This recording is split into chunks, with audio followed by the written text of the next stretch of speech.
Good morning, everyone. We're going to call the Commerce Public Hearing meeting to order. And unfortunately, both chair and co-chair are stuck in traffic, so we are going to recess until 10:30. Thank you.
Hi, Senator Summers. We're in recess till 10:30, just so you know. Okay, I was just wondering. I'll come back then. Thank you. No worries.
Good morning, ladies and gentlemen. I apologize for the recess. We will be reconvening the Commerce Committee meeting. I apologize both to our members of the committee and to the public and to our people who signed up to testify. There was a number of accidents on the highway and we were unfortunately delayed. I'll be starting the meeting now. I expect Senator Hartley to join us shortly. She also was stuck in some heavy traffic, and I expect her to be here shortly. Any comments from Ranking? Okay, I'm not going to tie up the committee meeting with comments either, so I'd like to call, if he's available, Representative Rosario. I believe you're signed up as two, and the first testimony. Our first speaker is also tied up in traffic, so he'll be coming later. So I apologize for the delay, Representative Rosario. Go ahead, if you will. Thank you. Good morning. Glad you got there safely. Esteemed members of the Commerce Committee, Senator Hartley, Representative Meskers, and ranking members, I come before you today as a sponsor of HJ9, calling for action to amend the Jones Act, the federal law that continues to drive up energy costs and stifle economic growth in Connecticut and Puerto Rico. This is not just a state issue, it's a national issue with local consequences, and our communities are paying the price. In Connecticut, where natural gas fuels 65% of our energy needs, the Jones Act inflates the cost of liquefied natural gas by as much as 30%. As a result, we are burdened with some of the highest electricity rates in the nation, costs that fall directly on families and businesses. Puerto Rico faces a similar challenge, overpaying for energy simply because foreign vessels are barred from transporting goods between U.S. ports. If Congress amends the Jones Act to allow exemptions for LNG shipments, we can lower energy prices and provide much needed relief for both Connecticut residents and the people of Puerto Rico. But this is not just about utility bills. It's about jobs and economic opportunity. Lower natural gas costs will bolster Connecticut's growing manufacturing sector, which has expanded by over 12% since the pandemic, creating good paying jobs and strengthening our economy. For Puerto Rico, amending the Jones Act will position the island as a vital shipping hub, generating employment in trade and logistics. This is a win-win for both economies. This resolution is not just my call to action, it's ours. I urge my colleagues on both sides of the aisle, whether it's labor, business leaders, and community advocates, to stand together and send a clear message to Washington. Connecticut and Puerto Rico cannot afford to wait. Let's work collectively to ensure our voices are heard, our economies are strengthened, and our residents are given the relief they deserve. Thank you for your time and consideration, and I'm open to any questions. Thank you, Representative Rosario. I think you make a compelling case. Can you give me a little background? And I guess the bill and the wording of the bill is to ask Congress to amend or repeal the Jones Act. Maybe you want to give us a little background there if you're so disposed. Well, it was mainly to amend. I know there are other advocates out there that want to repeal. In a perfect world, I would love to repeal, but I would like to start with at least a conversation of amending it. While the Jones Act was designed to protect American maritime jobs, in practice, it has led to higher costs for consumers and businesses, particularly in states like Connecticut and territories like Puerto Rico, Guam, Hawaii, our 50th state. The law also failed to sustain the robust shipbuilding industry. The U.S. shipbuilding industry remains limited. The Jones Act compliant vessels are significantly more expensive than their international counterparts. A narrowly tailored exemption for natural gas shipments would not dismantle the entire act, but will provide relief. Could you imagine if we only allowed planes that were only built in America to land in Puerto Rico? It would damage the tourism industry. That's pretty much the gist of it all. Thank you very much. So basically, the request in the act is to send a message to Congress, to the federal government, which has purview, essentially, right? Correct. The state of Connecticut routinely passes resolutions urging federal action on various issues, including economic and policy matters. The GAE committee, we have about 3 or 4 resolutions, urging Congress to take action on various items. If states and territories affected by the Jones Act remain silent, Congress will have no incentive to act. So Connecticut must join, with people from Puerto Rico and other regions to push Washington to take action. Thank you very much, Representative Rosario. Are there any questions from the committee? Hearing none, thank you very much for your testimony. We certainly will take it under review, and I think you make a strong case. So I Thank you. appreciate your testimony, sir. Thank you, sir. Everyone have a good afternoon.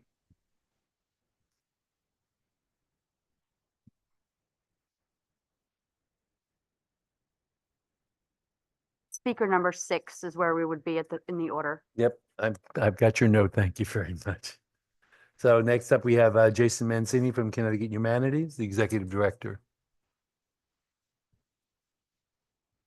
Good morning.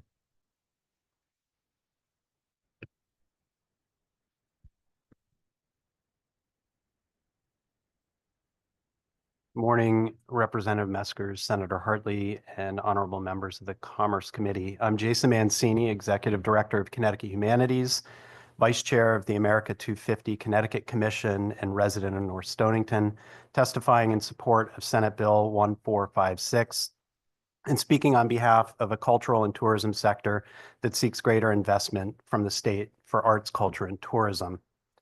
I've been at Connecticut Humanities for over 7 years now, and during this time, I've been listening closely to legislators and the governor talk about investment in education, innovation, healthcare, workforce development, and supporting small businesses.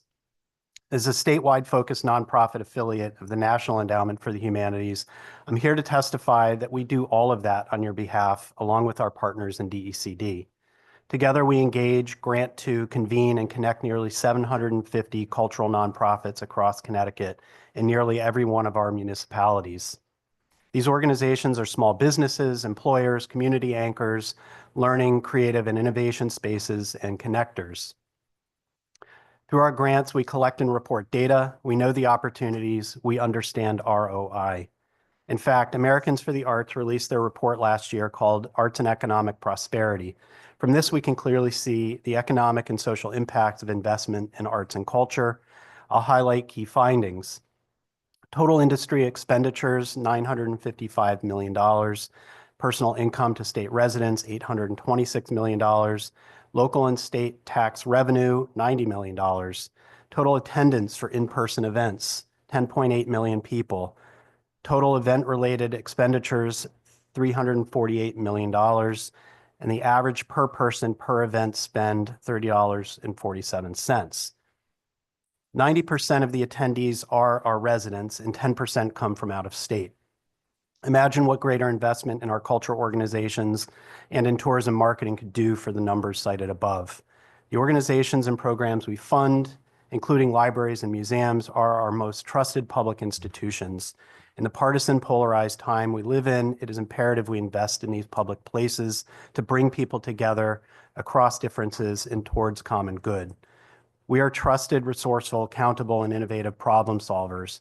We're partners and collaborators that invest in, guide, and support small businesses as community anchors. We weave together the educational, cultural, civic, and municipal fabric of Connecticut. With an increasingly unstable and shifting funding culture in Washington, we'll see more pressure in the philanthropic landscape. While important, those investments are inconsistent at best and perfunctory at worst. We're requesting a total of $22 million investment, and this could be accomplished as part of the proposed meals tax allocation. Our request would be a rounding error in the state budget, but one that couldn't be more important to Connecticut's long-term health and future. I'm grateful for your consideration of this important investment. Senator Hartley. Thank you, Mr. Chair, and thanks, Jason, for being here and continuing to be the strong advocate that you are for the Connecticut Humanities, which is a core operation entity in the arts, culture, and tourism landscape. And I appreciate your conversation earlier today and your attention there as well.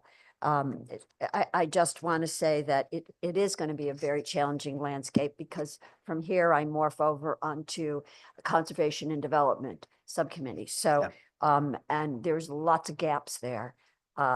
It's not going to be easy. And so we're trying to be as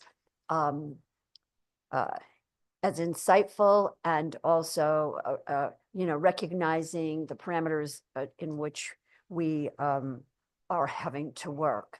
And then layer on top of that, what's going on the federal level.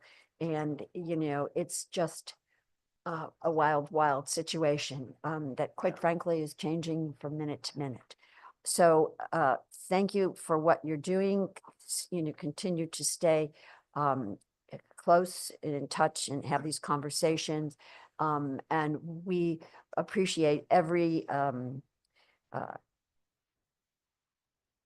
insight that you might give us in terms of how we can leverage and better scale our operations, knowing that, we are in very difficult times. But I thank you, Jason, and thank you, Mr. Chair.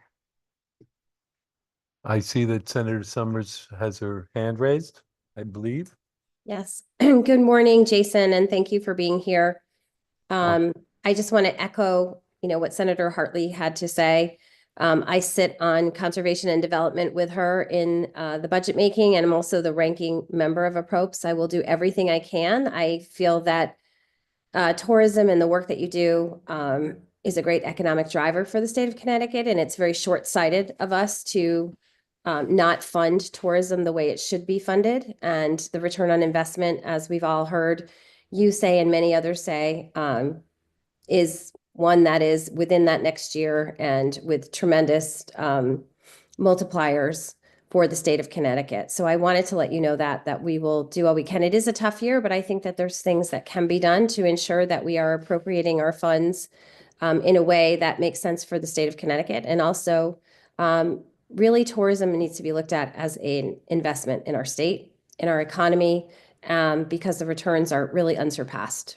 I always said if we had only put our pension funds in tourism to get that kind of return on our investment, would have been something great years ago. So I wanted to thank you for being here and look forward to working with you and doing all we can. I also really love the idea of using the meals tax to go back into tourism. Most of the meals, at least in my area, that are purchased, at least 50% of them are from tourists. Having that go back into the tourism fund is just a really great way to continue to fund it at the level that it should. It's a sad day when our little states next door, like Rhode Island, are spending way more than Connecticut does as far as tourism, and they're seeing the return. So I wanted to just thank you for all that you do, and look forward to working with you. Thank you. Thanks, Senator Summers. And thank you, Senator Summers. Do we have any other questions or comments from the committee? Thank you very much. Thank you.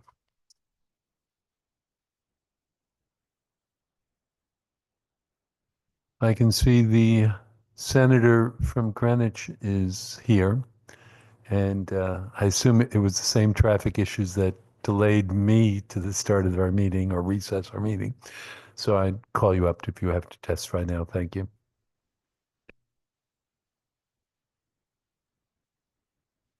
Thank you, Mr. Chairman. Thank you, Chairman Meskers, Chair Hartley, ranking members, and distinguished colleagues on the Commerce Committee. I am here today to testify in favor of H.R. 9, a resolution memorializing Congress to amend the Jones Act to improve economic and trade relations between the state of Connecticut and Puerto Rico. We all know that restrictions imposed by the Jones Act are harmful to all Americans. They're harmful to Puerto Ricans, to Hawaiians, probably most of all, but they really do harm everybody across Connecticut. The Jones Act is a long-standing regulation that requires any trade between ports within the United States to occur on U.S. flag, U.S. built, U.S. owned, and 75% U.S. staffed vessels. For context, almost the entire global maritime trade occurs on internationally built, owned, staffed, flagged vessels. So that means that it basically is making it illegal, except at a very, very, very high cost to trade between American ports. That means that the energy we buy, the goods we buy, become prohibitively expensive to purchase as Connecticut residents from other places within the United States. That's not only bad for our economy, it's also bad for our environment. Now, the context for this is that we know Connecticut is suffering from a very high cost of living, but particularly very high energy costs. So when we want to buy gasoline or diesel, or perhaps most importantly, liquid natural gas from other ports within the United States, we are only able to charter very, very few vessels in order to do so at times 5 to 10 times the cost for the ships in order to buy it. My first job was trading dry bulk vessels in Wilton, Connecticut, at a college, and when I had to try to buy freight, to buy shipping for goods from U.S. ports, not only would it cost 5 or 10 or more times for the shipping from U.S. ports, but I couldn't get the ship to come to the port to load the goods for weeks at a time. Whereas if I were to get an internationally flagged ship, it would probably take a day or two to do so.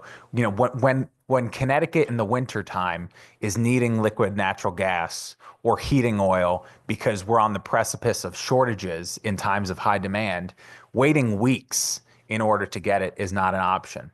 I was talking to a friend, a Democratic friend from our district, who you all would know. You know, he said, "Well, Fazio, if you're for amending the Jones Act, then that's going to help offshore wind. Aren't you against that?" Well, no, I'm for cheap energy, whether it's from wind or any other source. And the Jones Act is also going to make it prohibitively expensive to do any wind in the state of Connecticut or anywhere else. I have written repeatedly, and I appreciate that Representative Rosario is putting this forward, and that people on both sides of the aisle have been strong supporters of amending the Jones Act. I've sent letters to our congressional delegation as well as the administration, urging them to seek a waiver for Connecticut. Connecticut is in a uniquely bad position because of the Jones Act, because we need to buy in energy, and it's better for the environment if we do it via ship, if we do it via local port, rather than having to truck in all of our fuel and goods from many states away, or to take ships in from the Middle East or from Europe instead of other U.S. ports. I appreciate that the Commerce Committee in a bipartisan fashion has always been supporting Connecticut industry, Connecticut consumers. I think this would be a good way to advance the interests of Connecticut consumers and hopefully get us to alleviate the high cost of living in the state. Thank you for your time. Happy to answer any questions. Thank you very much, Senator Fazio. Are there any questions from the committee? Senator Hartley. And good morning, Senator. Yeah, so this is something that has really been hanging out there for a long time, and clearly is an obstacle, as you point out, also to us, particularly in the Northeast Connecticut. You mentioned that you had been in communication with the federal delegation. I'm just curious about that. My office sent a letter to the federal delegation asking them to seek some sort of change or a waiver to the Jones Act in order to provide this relief.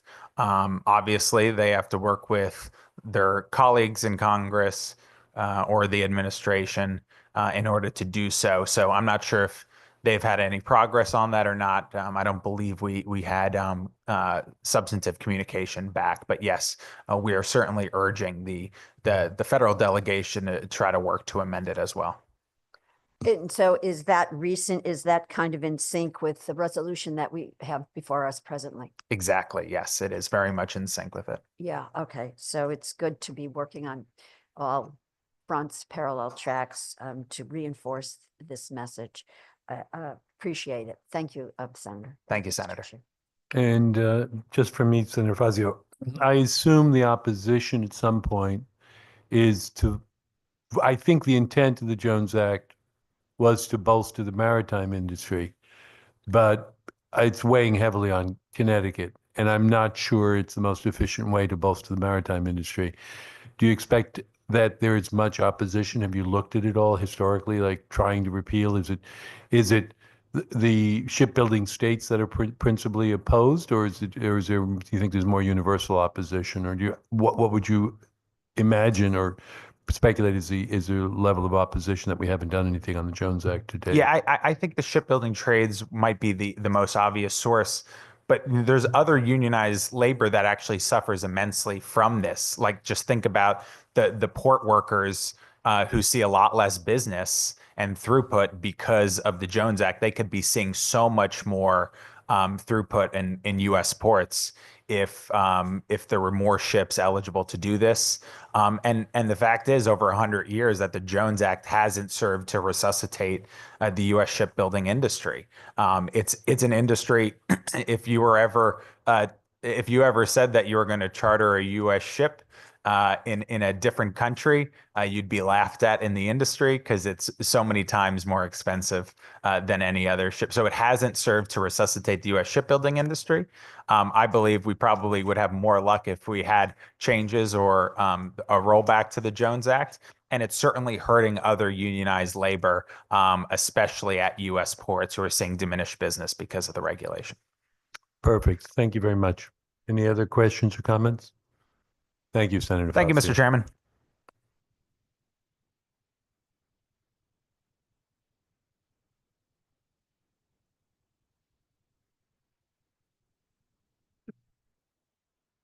Sorry about that. Next up, I believe we have Matt Puglisi, who's standing in for Dan O'Keefe, the commissioner or head of the DECD commissioner. Mr. Pugliese, go right ahead. Thank you very much. Good morning, Representative Meskers. Good morning, Senator Hartley. Senator Martin, I don't see this morning. Representative Anaskevich, members of the Commerce Committee, thank you very much. My name is Matt Puglisi. I'm the Deputy Commissioner of the Department of Economic and Community Development, and we appreciate the opportunity this morning to testify on behalf of our bills 7165 and 7166. So I'll speak to both of those together. So I'll just highlight a couple of the main sections. You have our written testimony. Section 1 of 7165 allows DECD to create a sales program to sell Connecticut branded merchandise as well as advertising space on c2visit.com. This revenue will then be deposited into the tourism fund, which will help make our efforts there more self-sustaining. Section 2 pertains to the Department of Labor's determination of the applicability of prevailing wage on different types of projects, specifically brownfield cleanup projects, to make clear that the prevailing wage is applying to the portion that is funded by DECD that is focused on remediation, demolition, and abatement in the pollution of soil, groundwater, and the buildings at the project site.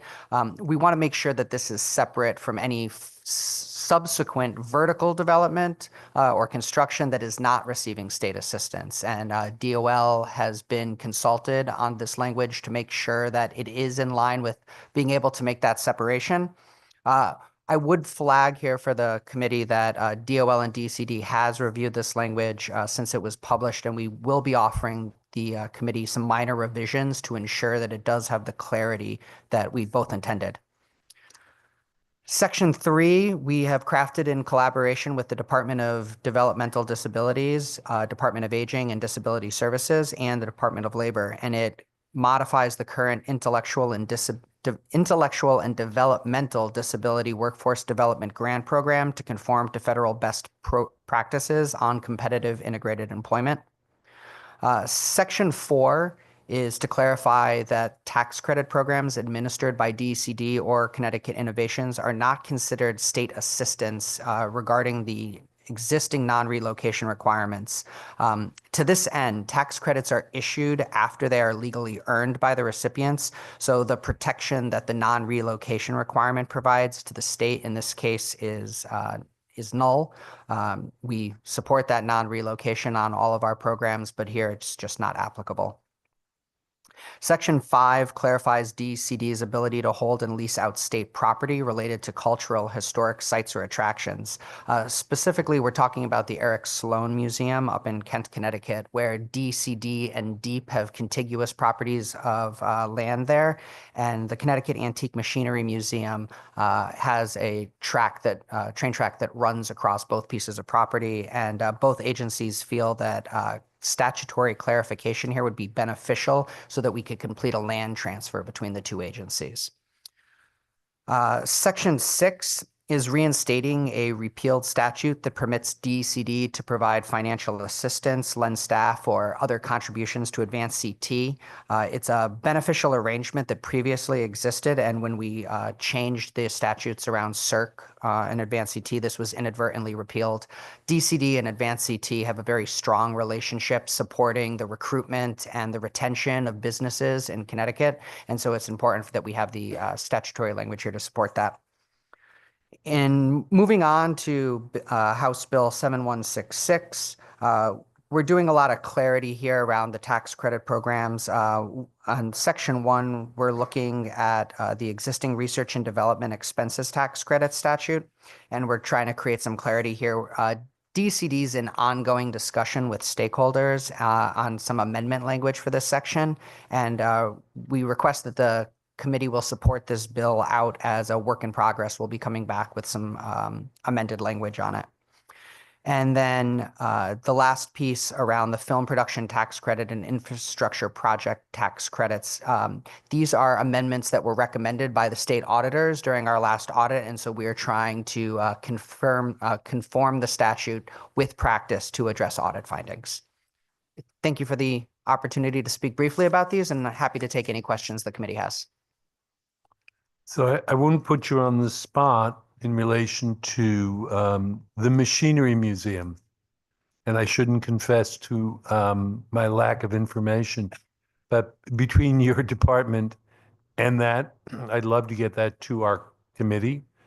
I've said this in various forums with various people who've come to testify, that our representatives, and I guess I should also say our senators, are all active promoters of both newsletters and websites that have a fairly decent readership. And I think the information on that shop would be, or that museum would be very helpful to us. It may not be your purview per se, but I just want to put it on the record. I'd love to get more information so that we can go out and promote. And I'm going to sign up for a tour. So I appreciate that. I want to commend you on continue to revise the tax credits. I think acknowledgement should be given to our prior DCD commissioner, David Lehman, on the earning your tax credits. And I understand why you want to repeal the issue now that we are giving them after the fact on performance of the entities in the state. And I understand why that's null and void. So I appreciate that commentary as well. Does anyone have any comments or questions? Go ahead, Representative. Thank you, Mr. Chair, and thank you for your testimony. One of the things we heard a lot about in the last couple of weeks was the film tax. It's been a huge piece going forward. We had a huge turnout at appropriations on this. And their concern, if I can summarize briefly, and I think it really belongs a lot in this committee. When you look at film production, it really is it's a manufacturing piece. When it comes to every single piece from the studios who wanted to build brick and mortar here, but because we keep having this discussion on the flux of the tax credit, it shows us kind of an unstable place for them to come to. So I'm just curious if the numbers that we keep talking about, the film tax credit, they seem to be off. Because I've seen the impact most recently. In fact, we have a film breaking today that was shot in New Milford, which I don't know if you know is the best town in the USA. But we had a film shot there that helped tremendous businesses all around. There was housing opportunities. Most of the 80 to 90% of the staff were local people who didn't have to leave the state and leave their families to go to a production. So I'm just curious if you feel like we can do a deeper dive before we amend anything on the tax credit for film, because I've seen personally the huge impact it really has. Thank you very much, Representative. Happy to come back with some additional information on the tax credit to support DECD's position so that we have that and we can have a, further discussion on that. But I would say that DCD, we are not here changing the tax credit itself. We're trying to make sure that it is in line with practice so that we can not have audit findings for the way that we're administering it and make sure it's clear, for example, that administrative fees are non-refundable. In terms of the reduction in the governor's budget, DCD is supportive of the film tax credit. We're supportive of the film industry. We have several people in our office that work, wholly on that program, and we're supportive of making the slight reduction in it in terms of supporting the governor's budget. Unfortunately, the slight reduction becomes a larger scale when you're talking the millions of dollars. Plus, there's a retroactive piece to it too. For people, it's going to be a concern for people who've already signed on to start having that here. So I just like further discussion and more opportunity to work through this so that we can set something forward. I think that's the problem they've had within the industry is it seems like every year or every other year, there's something to do with the film tax credit, and it just makes us unstable compared to like New Jersey or different areas. We have a tremendous opportunity here. We have a tremendous amount of talent that's in this state that has an opportunity. So I think that's my only push for it, that we bring more stabilization as opposed to the constant flux and argument over the taxation for film tax credits. And I've called the governor's office on this as well. I think that's something we could really work through to kind of flatline it for a while so that we can get those opportunities and also look at the numbers that's helping each municipality, which is drastic. It's, as nonprofits making thousands of dollars they wouldn't have had to be shot in their location, it's a huge advantage to be able to bring these people in to do this. And you've got, I think there's somebody on here later on who's, a Newtown resident who has a film production company too. We've got a lot of business that's already here in the state that we need to protect and look out for them. And I think they feel a little more attacked, more than supported by DCD with this. So I just hope that's something we can maybe sit down and have more of an in-depth conversation before we make drastic cuts like that. 5% doesn't seem like a lot, but it's a huge piece when it comes down to it. So that's just my 2 cents, and I'd be happy to sit down with DCD as well on that. Thank you. Happy to follow up with you, Representative. Thank you very much, and thank you, Mr. Chair. Are there any other questions from? Go ahead, Yes. Senator Hartley. Thank you, Mr. Chair, and thanks for being with us, Matt.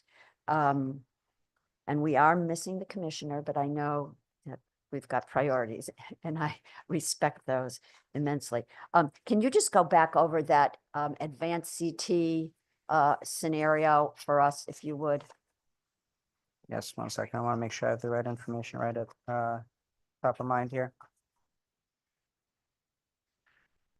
So as you know, DCD works with Advanced CT. They are our recruitment and retention arm. They are a separate nonprofit organization. It's a beneficial arrangement that has existed between the two. And over the Commissioner O'Keefe's tenure and as well as Commissioner Dahm, we've been really forging a much closer working relationship with Advanced CT. So this is to allow DCD to provide financial assistance to Advanced CT to support certain activities that they have. So what are we giving them right now as it stands? I'm going to ask Kyle Abercrombie to join me, and he has some of those details, Senator. Hi, Kyle Abercrombie, Chief Administrative Officer with DECD. Right now, they have a $2 million line item through the general fund. Under DECD? Correct. And so what are you specifically asking for? You've got a $2 million line item already in the budget. And DECD is asking for what? So there was language that allowed us to provide resources to CERC, which is what was the previous entity. When that entity was transitioned into Advanced CT, all of that language was wiped out of statute, including this enabling legislation that solidified our relationship with Advanced CT in statute. So we're just trying to add that back in to allow us to continue to operate as we have been. Okay, but CERC's been gone for a while and Advanced CT has been here and you all have been working with them. How is that? Yeah, we've been providing them resources as you know. There's been the $2 million line item for the past couple of years. So this change would just memorialize that relationship in statute, just like it was under CERC. Okay, so you were freelancing. It's okay. Yeah. But understand. Okay, and then advance, so that advance CT, and we also had the phasing out of the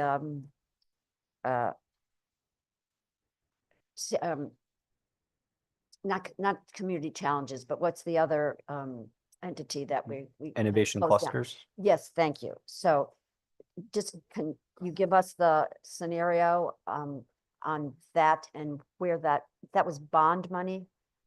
Yes, correct. It was go ahead, Matt. Yeah, so the Innovation Clusters and Connecticut Community Challenge were in one statute, and they had a timeline that the program was going to expire.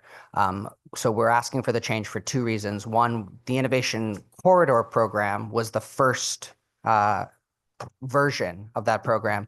We ran through the DCD, executed that process. There was no project that came forward and received funding. So under Commissioner O'Keefe, we reutilized the existing funding. We rebooted the program as Innovation Clusters, but that timeline was coming to an end. So we wanted to make sure that we remove that that sunset date, which allows us to finish this current competitive application process for Innovation Clusters. We are down to 3 finalists. And then on the community challenge side, just because of the delays in contracting with municipalities, we need after conversation with the Attorney General's office, we need to remove the sunset date on communities challenge to actually execute the assistance agreements that we're trying to finalize. And that's a net in terms of the amount of money. Correct. It's the existing awards that we had under Community Challenge. The grants were awarded to the municipalities well in advance of the sunset date, but just because the complexity of the projects and contracting with the municipalities, the execution of the assistance agreement would be done after the sunset date. So we're actually holding those right now to make sure that we can change the statute to support those contracts being finalized. And then on Innovation Clusters, we're still using the same amount of money that was originally authorized for the Innovation Corridor Program. And then you recently launched a supply chain program, and there was a press announcement and so forth. Is that actually up and running? So the Strategic Supply Chain Program, we have the application process that is up and running, and DCD is utilizing previously authorized funds that we had for projects that did not go forward, and we're repurposing those, and they'll be formally changed to be for the Strategic Supply Chain Program. And that was 20 million? I think it's 24.5. So you are in an application process right now? Because then we had vicariously heard, some small businesses feeling like there was an announcement, but then it went dark. So there was an announcement on the program, and it is a competitive program. We had a high volume of applications that came in. We have a small amount of staff that are reviewing these, evaluating them, and trying to bring the best decisions forward to the commissioner for a final decision. And we're hopeful that that can happen later this spring. And so just for the edification of the committee, basically the applications will give a certain grant to a small business for the purpose of building inventory during a certain period. And is that period right now? We're on again, off again, tariffs, no tariffs. I mean, what's the window here? How does that sync with this program? So I am not overseeing the Strategic Supply Chain Program directly, so I don't have all of the timeline top of mind, but what I would say is that the goal of the program, as the commissioner launched it, was to onshore, reshore, help businesses bring their supply chain into Connecticut. I believe that the assistance can be either a grant or a low interest loan. So we have some flexibility to assess projects, and the timeline is moving forward. We're not going to be giving state funding for activities that have already been conducted.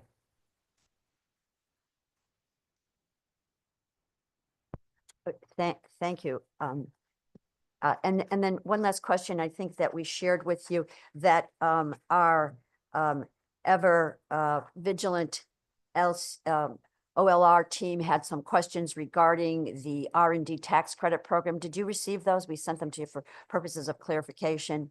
You didn't get that? You did get that.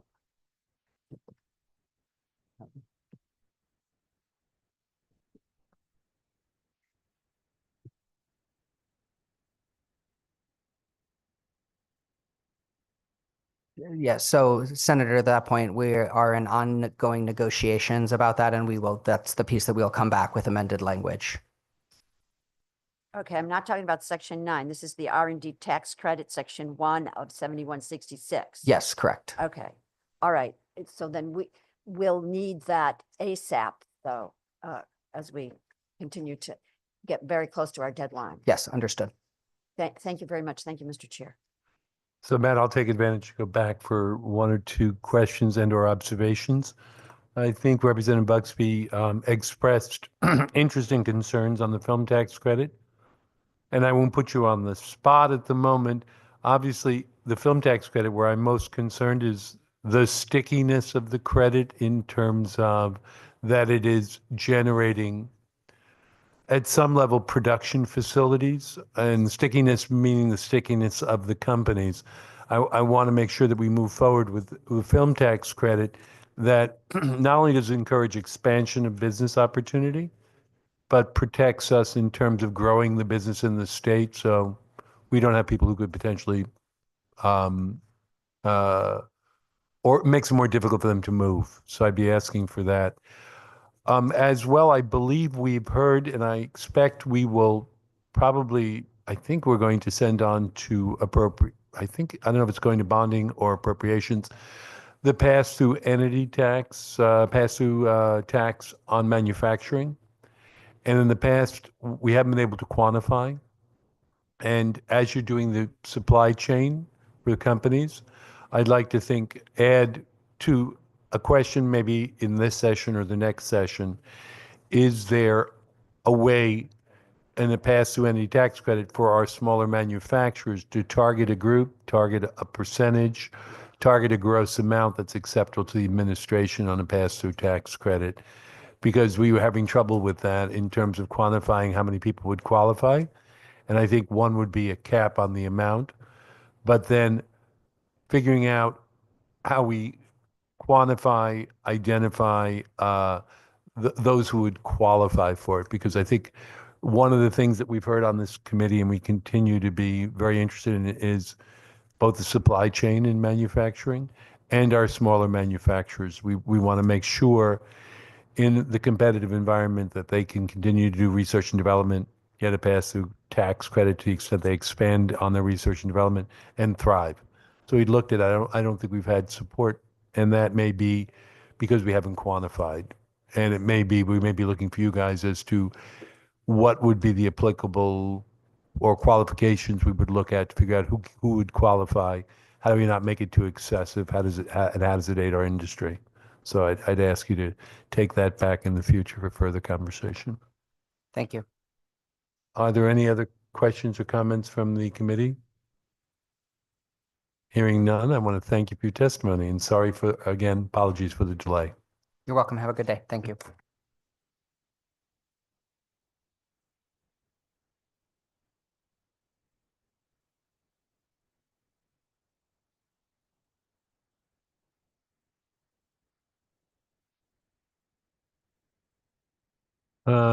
I believe we had Scott Dolch from the Restaurant Association.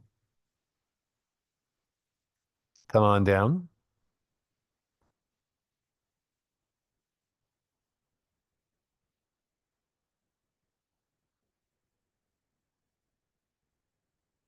Good afternoon, everybody. Good afternoon, Senator Hartley, Representative Meskers, Senator Martin, Representative Anaskovich, and members of the Commerce Committee. I don't think I need to reintroduce myself over and over again. Scott Dolch with the Restaurant Association. I've been in front of this committee now, I think 4 times in the last 3 weeks, talking about The 1% meals and beverage tax, I don't need to read through my testimony. Obviously, I appreciate and commend the committee with this piece of legislation here, Senate Bill 1456, taking 10% of the meals and beverage tax and reinvesting it back into the tourism office. It's just for round numbers, we talked about the last time we spoke, the 1% in the last 5 years as a whole has generated $415 million to the general fund. Just in fiscal year 24, it generated $107 million. So 10% of that would be about $10.7 million added to that tourism budget, which unfortunately, as you guys know, was 12.1. It's currently 7.5, and it is going to be reduced to 4.5 million on July 1st. So if this was to put in place, obviously I'm not in that room or talking through budget. You guys are smarter than I am, but that would put that to about a $14-15 million tourism budget, which is competitive, at least puts us in a competitive footprint with our New England peers. Rhode Island is spending about 16, Maine is spending about 23 million. So you guys know all the reasons. $1 that you invest in tourism, we are seeing an $8 return. Also got an update this morning from the Connecticut Office of Tourism. Their CT Visit site is down 22% this year over year, visitors. And when you've cut the budget by $5 million, it kind of states the facts of what's actually happening and my worry of attracting people into our state. And obviously the last point, as you guys know, tourism is really a stepping stone, getting people to come and visit and see our state for all the wonderful things that it is. Culinary tourism being a big part of that, but also looking at Connecticut as a place to work and then hopefully live, raise a family, and stay here and put down roots. So appreciate you guys giving me the time today to talk about this. I appreciate the committee working on this bill, this piece of legislation, and I'm happy to answer any questions that the committee has for me. Thank you, Scott. Are there any questions to the committee? Senator Hartley. Yes, good morning, Scott, and thanks for being with us. And it is important. I know you feel like you've kind of been here far too much, but it is important to keep your presence and your message. And I know sometimes it is very self-defeating because, we've been talking about this for a long time. But this budget more than ever is really on the downside when we begin to talk about the arts, culture, and tourism. And in addition to that, we also have, as you know so well, in the conservation and development side, the line items for a large number of individual art organizations, which some have wholesaled and taken right out of the budget. So we find ourselves in a situation where we need to, and recognize, this committee, I think unilaterally recognizes the need to support and infuse the arts, tourism, culture budget. And then we are also struggling at the same time with all of those deletions in the field of arts and tourism culture. So yes, and then layer over that, we need to stay in our lane with regard to the confines that have been passed to us, in the budget. So it's a struggle, but I really appreciate your advocacy and, continued to keep pounding this message because it is very important, and know that we are, really trying our best to kind of stretch the envelope here so that we support you and this industry. Well, Senator, I obviously appreciate the kind words. I appreciate you guys all understanding the value that tourism is. It's not just a sector of our state, it's around the state. I'm actually headed right now for a ribbon cutting of the Foundry in Hartford. Used to be on 20. Hartford Steam Boiler has invested over $10 million in one restaurant. And I'm sitting here standing in front of a state trying to say we should be spending at least that as a whole. So I'm really excited for what that restaurant's going to be, a beacon for Hartford and HSB making that investment for the long term. But I couldn't agree more that there's so many other parts of the arts and culture that needs the support.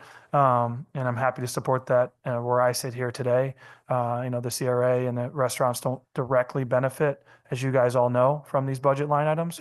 But secondarily, we do in a big way. You guys all know the more you travel, you stay in hotels, you travel overnight, wherever you go around the world, in the state, in the country, you're looking to go to a restaurant where to go eat. So we need more people to be visiting our state and living and working in our state as well. So thank you. Thank you, Scott. Thank you, Mr. Chair. Thank you, Scott, for your testimony. It shouldn't be lost on any of us that we have an aging population. And the typical characteristics of an aging population is at some point they retire and the percentage of their disposable income goes out to dining, to tourism, et cetera. They've hopefully finished paying off their kids' education or their mortgage, and now they're looking at the years of enjoyment post that. And that revenue stream that comes in through the sales tax, either we need to look at it today or we need to look and set a baseline and look at the increment. And we need to start putting some of that money back to work to reinvest, whether it be in safe streets, whether it be in accommodations that facilitate the growth of the industries. And we need to reinvest in tourism. We need to reinvest in our restaurant industry, in the infrastructure surrounding it, so that we can grow the businesses and ultimately collect more sales tax revenue. So the success of the industries are very important to me because they are a source of revenue. And they're taxing them without returning anything back is not a good strategy. So I appreciate your advocacy there.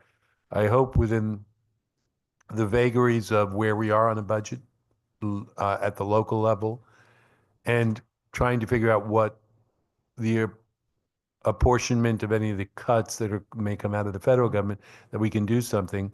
And your voice is, I think, your voice is being heard, and I really appreciate the testimony. So I'll tell you that much. Thank you, Representative. Any other comments or questions? Representative Wood.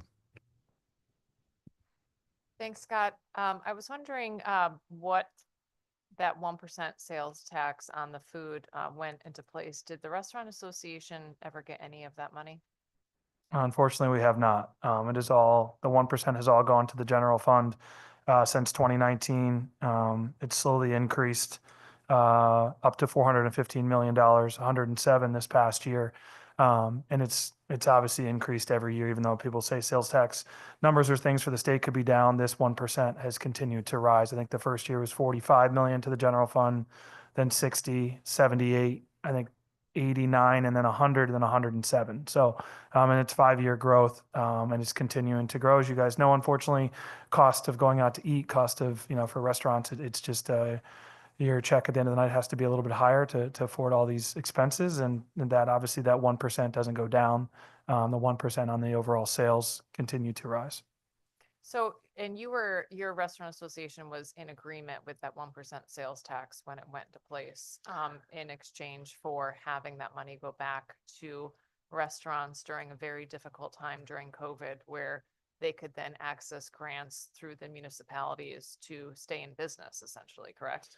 Yeah, the concept of this was to obviously, work with the municipalities, have the money go back to municipalities based on the money that was there. And I think that that's a part of this conversation that we've had, that, it did not do that. And obviously, I think a lot of the cities and towns have done a phenomenal job of still investing without those dollars, in the hospitality sector, expanding outdoor dining, safety, parking, all the things that they're continuing to do, but they need resources. And as I hear and I talk to mayors and first selectmen around the state, they ask me, what happened, and unfortunately, I'd love, the bigger portion of this 1% should go back to the towns.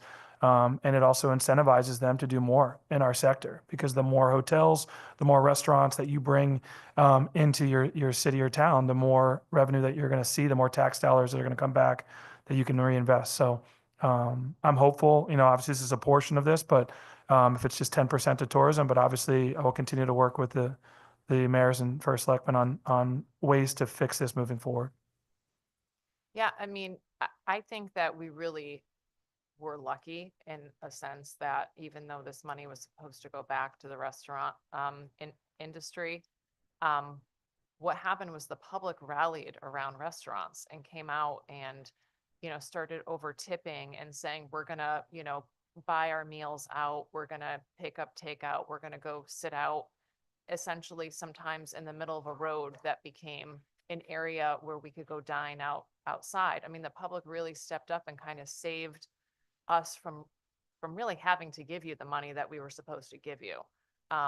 I think your testimony is really nice when you really should be saying this money that you supported was supposed to be going to the restaurant industry, and asking for a little bit at this moment in time shouldn't be a large ask. I mean, you know, the public is dealing with lots of other things. You know, they've kind of moved on from saying we're going to rally around our restaurants. Sure. And yet restaurants are dealing with all the things that we're dealing with our personal incomes, which is huge electric fees, supply chain issues, potential tariffs, all this other stuff. So I have no issue supporting this. I'm disappointed that we haven't supported this.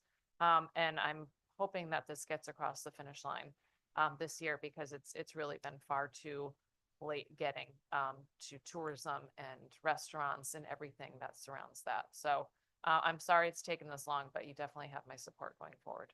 Thank you, Representative. I couldn't agree more that, you know, where it should have gone, and what it should do moving forward.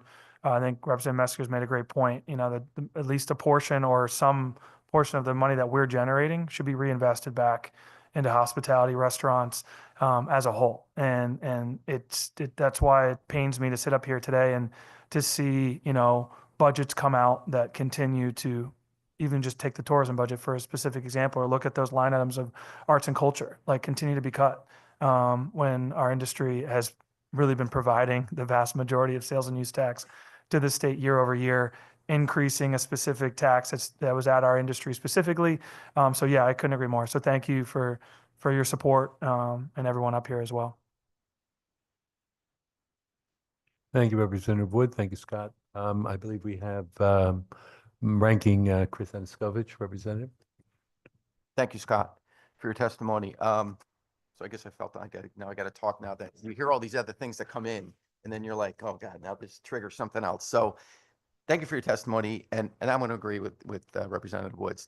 I mean, you know, as your industry, you know, as we try to bring people into this state, you know, we talk about the arts and culture, we talk about that stuff and the money that we're going to give back to them.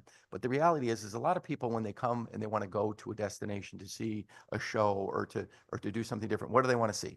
They want to know where they're going to go eat, either before or after. And as a result, you know, a lot of this money, I think that was earmarked for certain places, you know, it should be going back to you. So I do support that strongly. And the other thing with, you talked a little bit about the municipalities. The reality is that what can they or can't they do? I mean, I know I come from a small town that we can't, I mean, we don't own anything. So we can't bring restaurants to our community. People need to come to our community. So, you know, I think we need to support the arts and the culture, to make sure that we do everything we can to bring people to those areas of the state. But we also need to fully support the restaurants, because people want to see that. That's their trigger. Their trigger is if I want to go to a show, I want to know where I'm going to go eat. And I think, you know, we need to be fully supportive of that, because I think that will generate a buzz in our state in order to get people to continue to come here and to spend, and obviously to help generate us some tax revenue. So thank you for testimony. Thank you for everything you do. It's great to see you come often, because unlike some people, you don't hear from them. We hear from you a lot. We need to be here to support you. So thank you for your testimony, and you have my full support. Thank you, Representative. Thank you very much. Having no other questions, thank you, Scott. Thank you.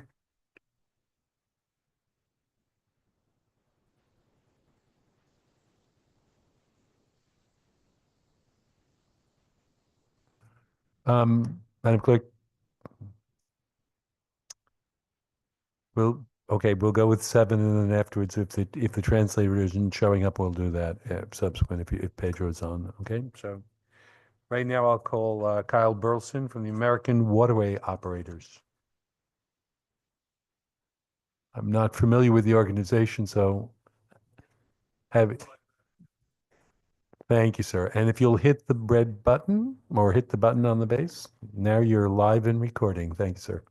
Good morning, Chairs Hartley and Meskers. My name is Kyle Burleson. I serve the Director of State Advocacy for the American Waterways Operators.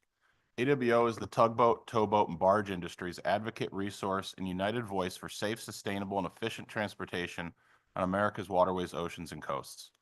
I appreciate the opportunity to oppose House Resolution 9, which would weaken the Jones Act, and in doing so, weaken national and economic security as well as harm Puerto Rico. Also appreciate the opportunity to be here because my wife's family comes from Waterbury, so I got a chance to see them and have dinner with them last night. The American maritime industry is of significant impact to the state of Connecticut, contributing over $1.7 billion annually to the state's economy. That includes over $550 million in worker income. What's more, the Constitution State is home to more than 6,500 careers associated with the industry. Also notable is the Jones Act economic impact on Puerto Rico, where more than $221 million is added to the local economy every year, including more than $96 million in worker income and more than 2,000 jobs. The American maritime industry, also to say the Jones Act industry, has invested billions of dollars in Puerto Rico to ensure there's efficient, sustainable, and reliable trade for the island. Unfortunately, a common misconception persists that the Jones Act harms Puerto Rico, that only American vessels can call on the island. In fact, the opposite is true. Vessels from anywhere in the world can call on Puerto Rico, and they do. The majority of ships calling on Puerto Rico are foreign flagged. But people in Puerto Rico benefit tremendously from the dedicated fleet of 25 state-of-the-art LNG-fueled container ships that reliably deliver goods between Puerto Rico and the mainland United States. As we saw during the COVID pandemic, when foreign flag vessel rates skyrocketed and stores on the mainland were plagued by empty shelves, the dedicated fleet of Jones Act vessels serving Puerto Rico provide a reliable, consistent, cost-effective service. These vessels can handle 53-foot truck trailers instead of the standard 40-foot container, which generates a savings of $92 million. Compared to neighboring islands, shipping rates to Puerto Rico are 16% cheaper than St. Thomas and 44% cheaper than St. Croix, both of which are not subject to the Jones Act. What's more, businesses in Puerto Rico, particularly small businesses, benefit from very low backhaul rates to ship their goods to the mainland. We've also seen claims the Jones Act hinders hurricane recovery, and again, the opposite is true.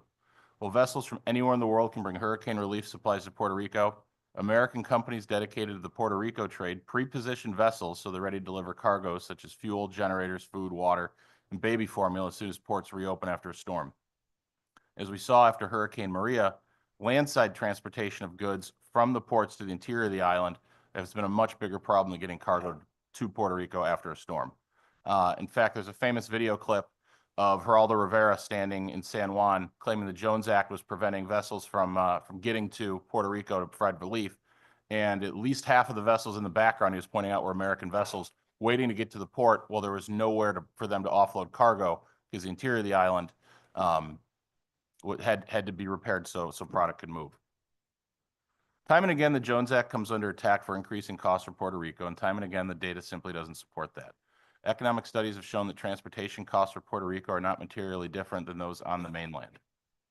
The Jones Act enjoys broad bipartisan support across the United States, including business as well as labor.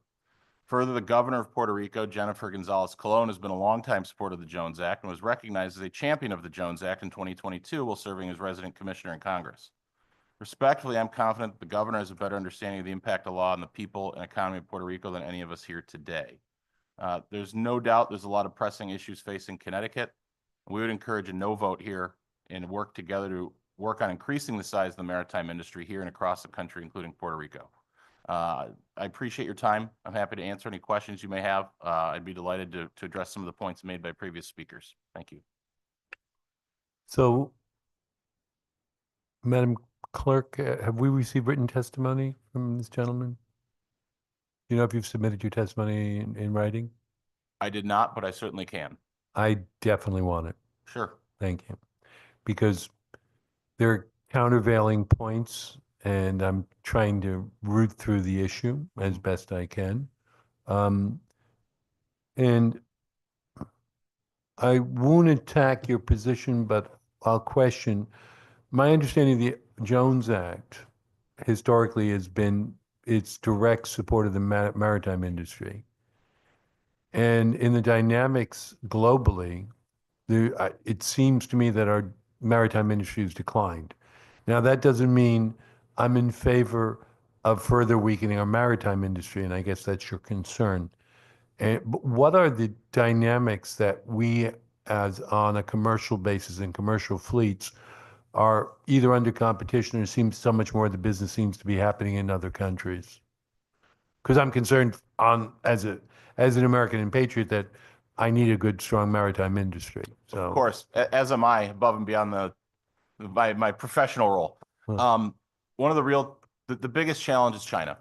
China loses money on every vessel it builds. It heavily subsidizes the industry on a mission to essentially control the world's waterways. This issue it's been a hot topic for a long time. It's finally being addressed at a federal level. There is the bipartisan, I believe it's called the Ships for America Act, that was initially drafted by Senator Kelly and Representative Walz. I cannot recall who has taken up the banner on the House Republican side since Mr. Walz joined the Trump administration, but I also know Congressman Garamendi from California is involved in this. So, that will certainly help bolster the U.S. maritime industry. But the fact remains China is going to continue to subsidize its shipbuilding for a long, long time. And frankly, their shipbuilding standards are not the same as the United States. They can pay their employees a lot less than American shipbuilders. So, I mean, there's certainly no silver bullet to the problem, but we think that what's happening at the federal level is a really good start. I also know President Trump issued an executive order on shipbuilding, which took a lot from the Ships for America Act. So we hope there will be progress there. Well, thank you for your testimony. Are there any comments or questions from the committee? Senator Hartley. Thank you, Mr. Chair. And thank you very much, Kyle. So help us out, the American Waterways Operators. So this is a national advocacy group, Yes, ma'am. and you are located? We are headquartered in Arlington, Virginia. I personally live in metropolitan Detroit. And do you have a presence in this state? AWO does not, but we do have members that are headquartered in the state. I see. Okay, because the truth be known, this is really the first time we've ever heard another side of this conversation. And we have previously had issues before us involving the Jones Act. And so I think it's important that, one, you get us your written testimony, and two, in that testimony, be very certain to address all of the issues that have been put out here. You talk about the misconceptions with whatever the specific facts are for the benefit of the committee, because this is an entirely new conversation for us anyway. Yeah, I certainly will do that. I've sent every member of the committee via email some information about this. Also, we first heard about this bill when it was introduced. It's the first time we've heard of anything regarding the Jones Act in the state. I reached out to the bill sponsor, left a message for him to call me back. We haven't had a conversation yet, but I look forward to having that conversation with him to dispel some of the issues. There's, the Jones Act enjoys about 70% support across the political spectrum. It's the 15% on each end where it tends to find challenges. But as I said in my testimony, this is something where business and labor are in lockstep. We work regularly with a number of maritime unions, most of which are affiliated with the AFL-CIO, which has repeatedly pledged its support for the Jones Act. And I'll note that major labor unions in Puerto Rico just did the same at the end of last year. And you talk about widespread support. What kind of support do you have in the Northeast? And specifically, we heard testimony earlier today to say that Connecticut was particularly exposed with regard to the expenses and the fuel. Sure. The challenges we've seen in New England generally surround energy costs. The state of New Hampshire is one that brings this up perennially. The fact of the matter is that the Jones Act isn't the issue for liquid natural gas or home heating oil. The real answer to that question is pipelines. Understanding those are going to be difficult to get built. The next answer to that is engaging in long-term contracts for these materials. If you're not buying your natural gas till it gets really cold out and you're buying it on the spot market, of course the prices are going to be a lot higher. Further, engaging in a long-term contract will give a maritime operator the confidence it needs to build that new vessel to serve Connecticut or serve New Hampshire or serve wherever for the extent of that contract. We've already established it's expensive to build ships in America. We're trying to make that a little bit cheaper with some movement in Congress. But purchasing fuel on the spot market is never going to be a cost-effective way to go. One thing I want to add, a previous speaker said that the Jones Act is forcing these cargoes onto trucks and trains, and I would outright reject that. The cost of shipping via water is so much cheaper, whether it's on a Jones Act vessel or an international flag vessel, that it's still going to beat truck or rail just about any time. And so whatever metrics that you have on those topics would be very important to include. Sure. And you said that you sent all the committee information. Was that your testimony or it was just an introduction? There were some one page as well as a website that's been set up to showcase what support for the Jones Act in Puerto Rico. I sent one email late yesterday and one this morning, but I'll certainly submit a more detailed testimony online as soon as I can, and certainly stand to answer any questions anybody may have outside of the hearing. So what kind of support for the Jones Act is in Puerto Rico from your view? Sure. American companies such as AWO members hire a lot of folks in Puerto Rico to do ship assist jobs, getting cargo vessels in and out of the port. I mentioned in my testimony, the governor has been a longtime supporter of the Jones Act. She was recognized as a Jones Act champion while she served in Congress as the resident commissioner. And I believe you have it in your email, but I believe it's dedicated to PuertoRico.org. Highlights what the industry has done on the island and support on the island for the Jones Act. And I think I mentioned earlier, the AFL-CIO in Puerto Rico recently affirmed its support for the Jones Act. I believe that was in December. Thank you for your testimony. We look forward to your additional submissions, and thank you, Mr. Chair. Thank you very much. Thank you.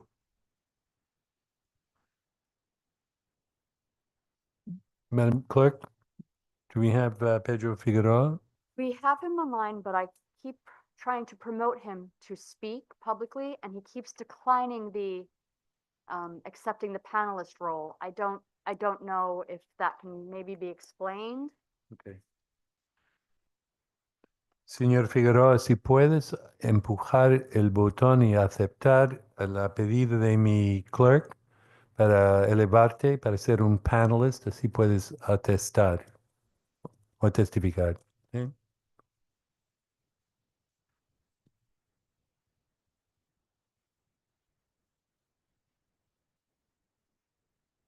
Are we getting anywhere? So keep me apprised, waiting for Mr. Figueroa. We'll go on to Christopher Hansford from the Cato Institute.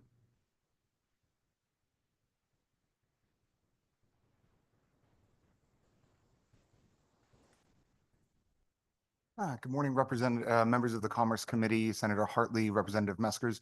My name is Chris Hansford, and I'm the Director of State Affairs for the Nonpartisan Cato Institute. I'm here to speak on HJ9 that many folks have already commented on. I'd like to specifically thank Representatives Rosario, Reyes, Hughes, and Sanchez for bringing attention to the damage that the Jones Act is doing to us as a country, and especially the deeply unequal treatment it imposes on U.S. citizens living in Puerto Rico and those in Connecticut who seek to trade with them. I had some prepared remarks, but the sponsors already brought up many of those points, so I will show you the respect of not regurgitating those for you. Supporters of the Jones Act would have us believe that the protectionism that it imposes produces a robust shipping building industry and a large fleet that plies our nation's waterways in an economically effective way, but the truth is nearly the opposite. Additionally, I would highlight that multiple executives of Jones Act carriers that have testified to this effect were convicted in 2008 of price fixing specifically for trade going to U.S. territories affected by the Jones Act and of destroying evidence related to that price fixing, so taking advantage of Americans. When we look at the shipbuilding side, U.S. built ships are extremely costly. On average, they cost about 4 to 5 times more than similar vessels built in allied yards. So we are not talking about China. We're talking about the Republic of Taiwan. We're talking about Sweden. We're talking about South Korea, allied nations. Our vessels are also built in painfully small numbers. In 2023, the most recent year for which we have data related to U.S. shipbuilding, our shipyards produced 0.1% of the total global tonnage of commercial vessels. That's not 1%, that is 0.1%.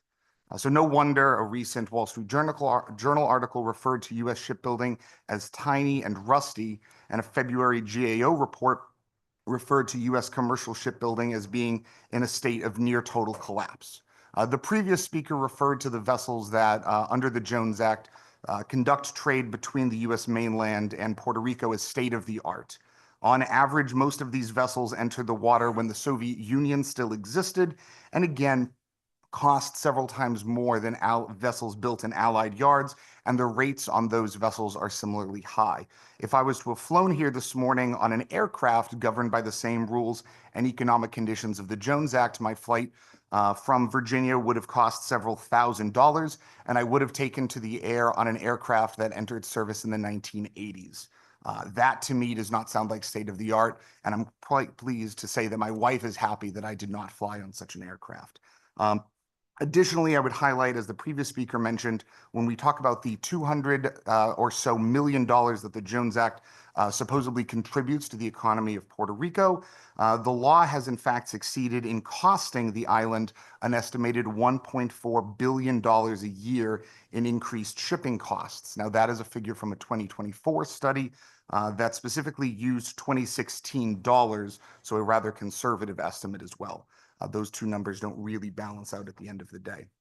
Setting aside the economics of it and focusing a little bit on the trade that we would like to see conducted between places like Connecticut and Puerto Rico, the law is truly a failure when it comes to this. Puerto Rico has an estimated 3 million inhabitants who have no vote for president. They have a single member in Congress. And they are fully subjected to the Jones Act's controls. While residents here in Connecticut have the option, even if it is less efficient, to often receive fuels by truck or by train, Puerto Rico has no such option. And we see an island with a poverty rate of 40% as being subjected to the world's highest shipping rates as deeply unfair. I'll conclude my comments by simply saying I appreciate the committee and the sponsors for bringing attention to the Jones Act and the unfair burden it places on both the people of Puerto Rico and those in Connecticut who wish to have trade relations with them. Thank you very much, and I look forward to any questions you have. So I think I'll make one or two observations first and then some questions. You know, I think I stated in the prior, and I don't think you, or maybe I'll start with that.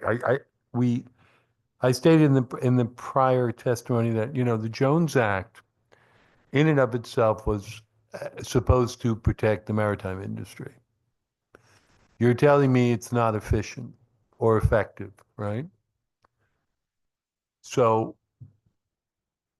I'm assuming repeal of the Jones Act, which may have economic benefits that accrue to the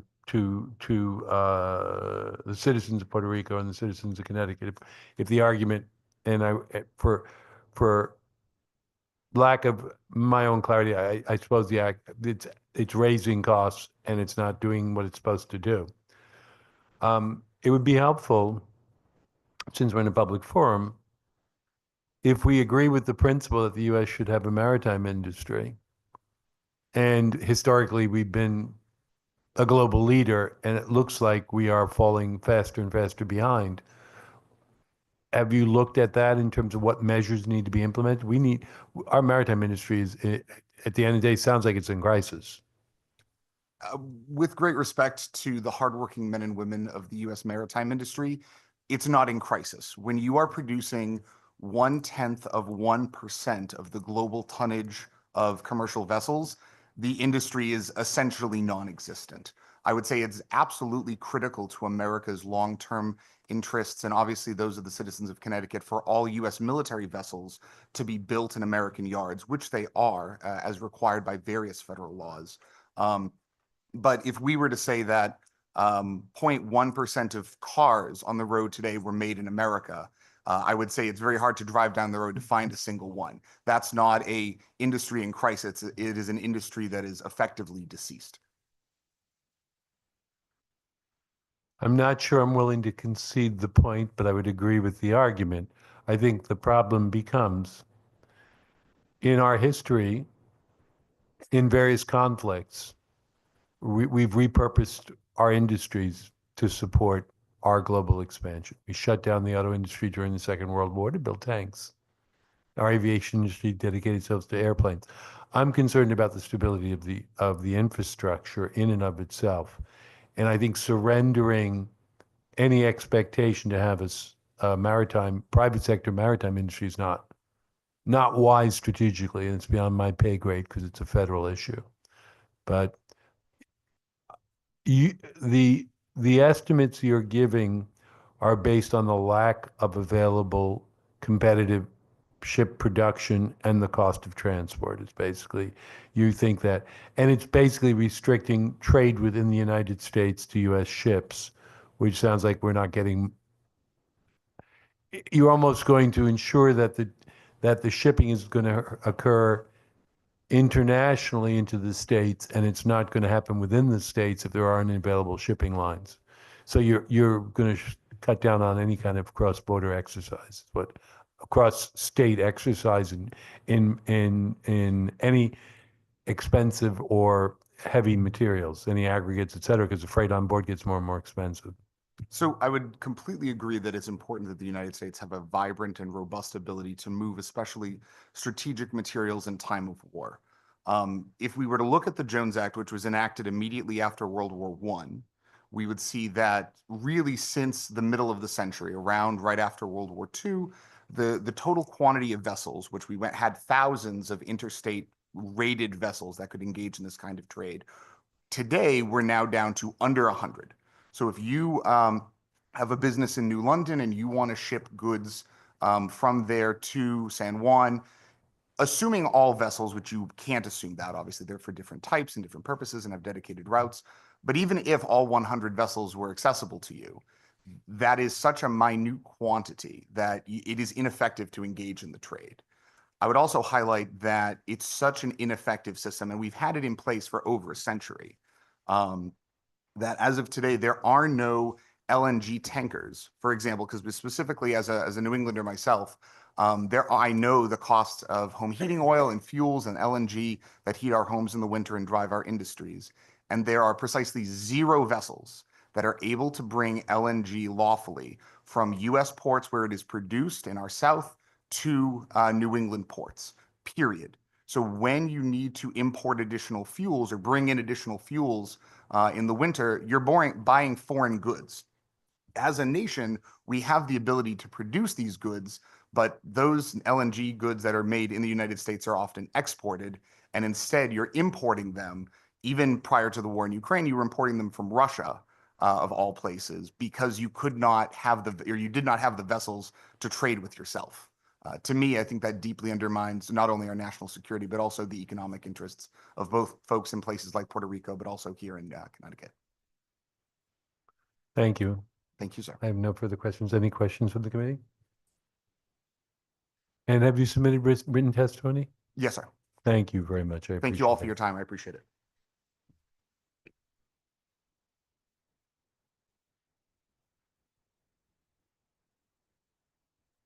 Next, we have Julia Wilcox, the Connecticut Community Nonprofits Alliance, Senior Public Policy Advisor. Thank you, Julia.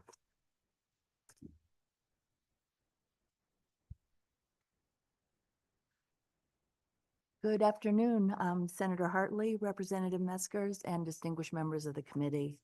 My name is Julia Wilcox, Senior Public Policy and Division Advisor with the Connecticut Community Nonprofit Alliance. The Alliance is the statewide organization representing nonprofits which provide essential services to over 500,000 individuals and families in Connecticut every year.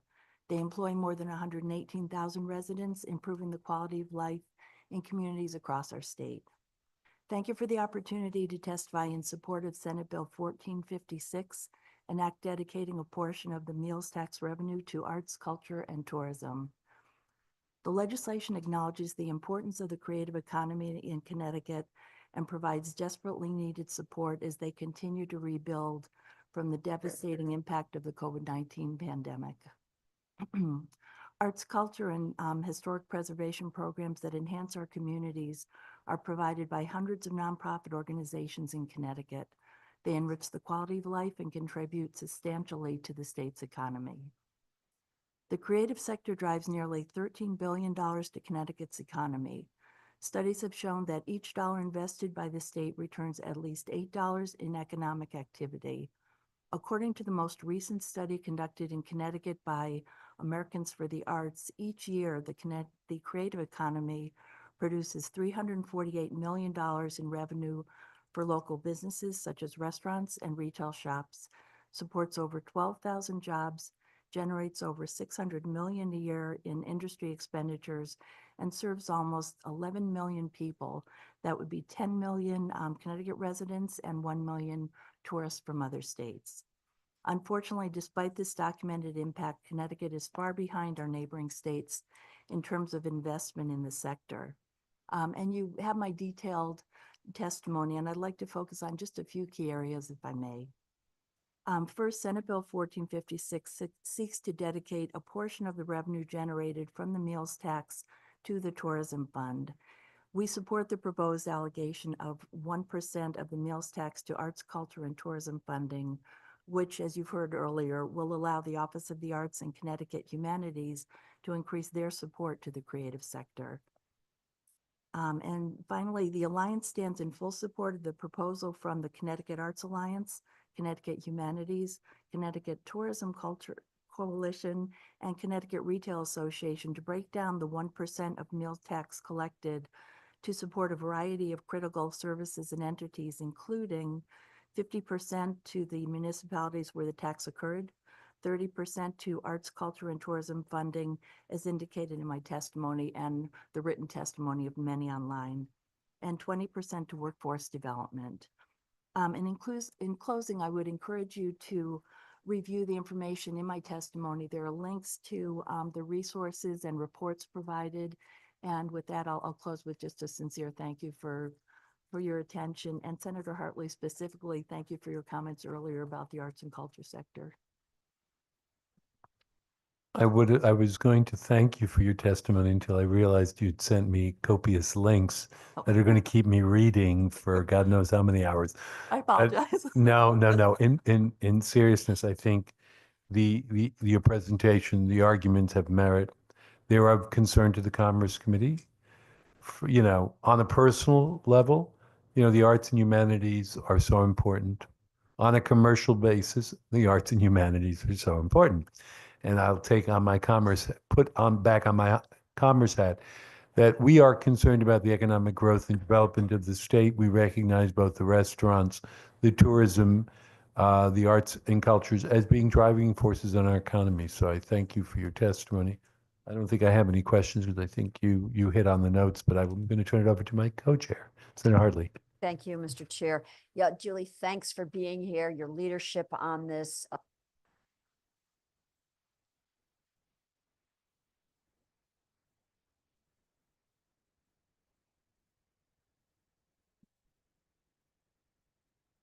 Continue to keep this in the forefront. The dilemma that we are presented with here is that, yes, we have a line item which has been depressed, which isn't competing with our immediate neighbors, to say the least. And then we now have before us a budget of individual line items that have been in the arts and culture sector, which have been wholesalely eliminated. So we've got those holes, plus we've got this catch-up thing that, is in front of us. So, and then, layer that on top of where we are in terms of, the boundaries that we have to work within. So, very well our challenges, and I really appreciate you being here. You know that we're going to try to do our honest best here to make a difference. And thank you. Thank you so very much. Thank you, Mr. Chair. Thank you, Senator Hartley. Any other questions or comments? Well, thank you very much for your testimony. And I will finish reading it, I promise. Next up, we have Colin Graveau. I don't know if he's online or... I am. Can you hear me? Loud and clear. Excellent. Well, good morning. My name is Colin Graveau, and I'm Associate Director at the Cato Institute's Herbert A. Stiefel Center for Trade Policy Studies, I'm here to testify regarding House Resolution 9 calling for Congress to amend the Jones Act.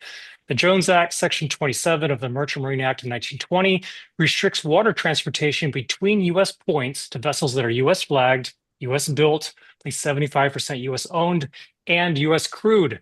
These restrictions make domestic water transportation extremely expensive. Jones Act compliant cargo ships are few in number, comprising less than 1% of the world's ships, and cost over 4 times more to operate than internationally flagged vessels. They're also extremely to build. As a colleague of mine earlier noted, with recent reports placing US built ships as costing 4 to 5 times as much as those constructed overseas. You put those factors together, and the inevitable result is very costly water transportation.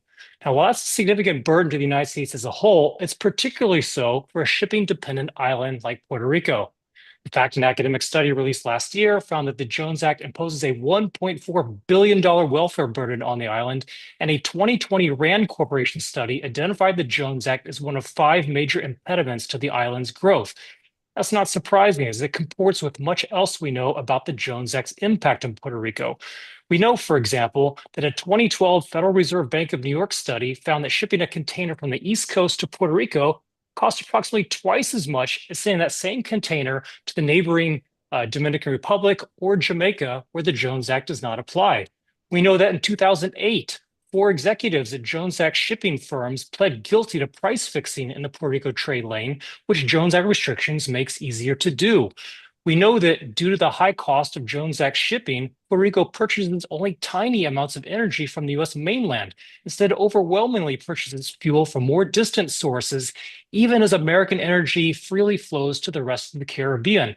Incredibly, some U.S. energy sources, such as liquefied petroleum gas, LPG, basically propane, are essentially off limits to Puerto Rico because there are 0 Jones Act compliant vessels to transport it. Of course, this is hardly a situation unique to Puerto Rico, as New England also can't bring in marine shipments of both domestic LPG and LNG, liquefied natural gas, due to the Jones Act. Lastly, we also know that none of this is new. In early 1900, less than 2 years after Puerto Rico was annexed by the U.S., a delegation of prominent Puerto Ricans delivered a list of grievances to Puerto Rico and published them in the New York Times. Among these grievances, restrictive U.S. shipping laws, which they referred to as a, quote, grievous hardship. Members of the committee, after 125 years, this hardship should be tolerated no longer. Appreciate your time, and I'm more than happy to answer any questions. Thank you very much for your testimony. Do we have any questions? Senator Hartley. Yeah, thanks for being with us. You come to us, Colin, from where, please? I am in Washington, D.C. And that's the headquarters of the Yes. institution? Yes, it is. Yeah.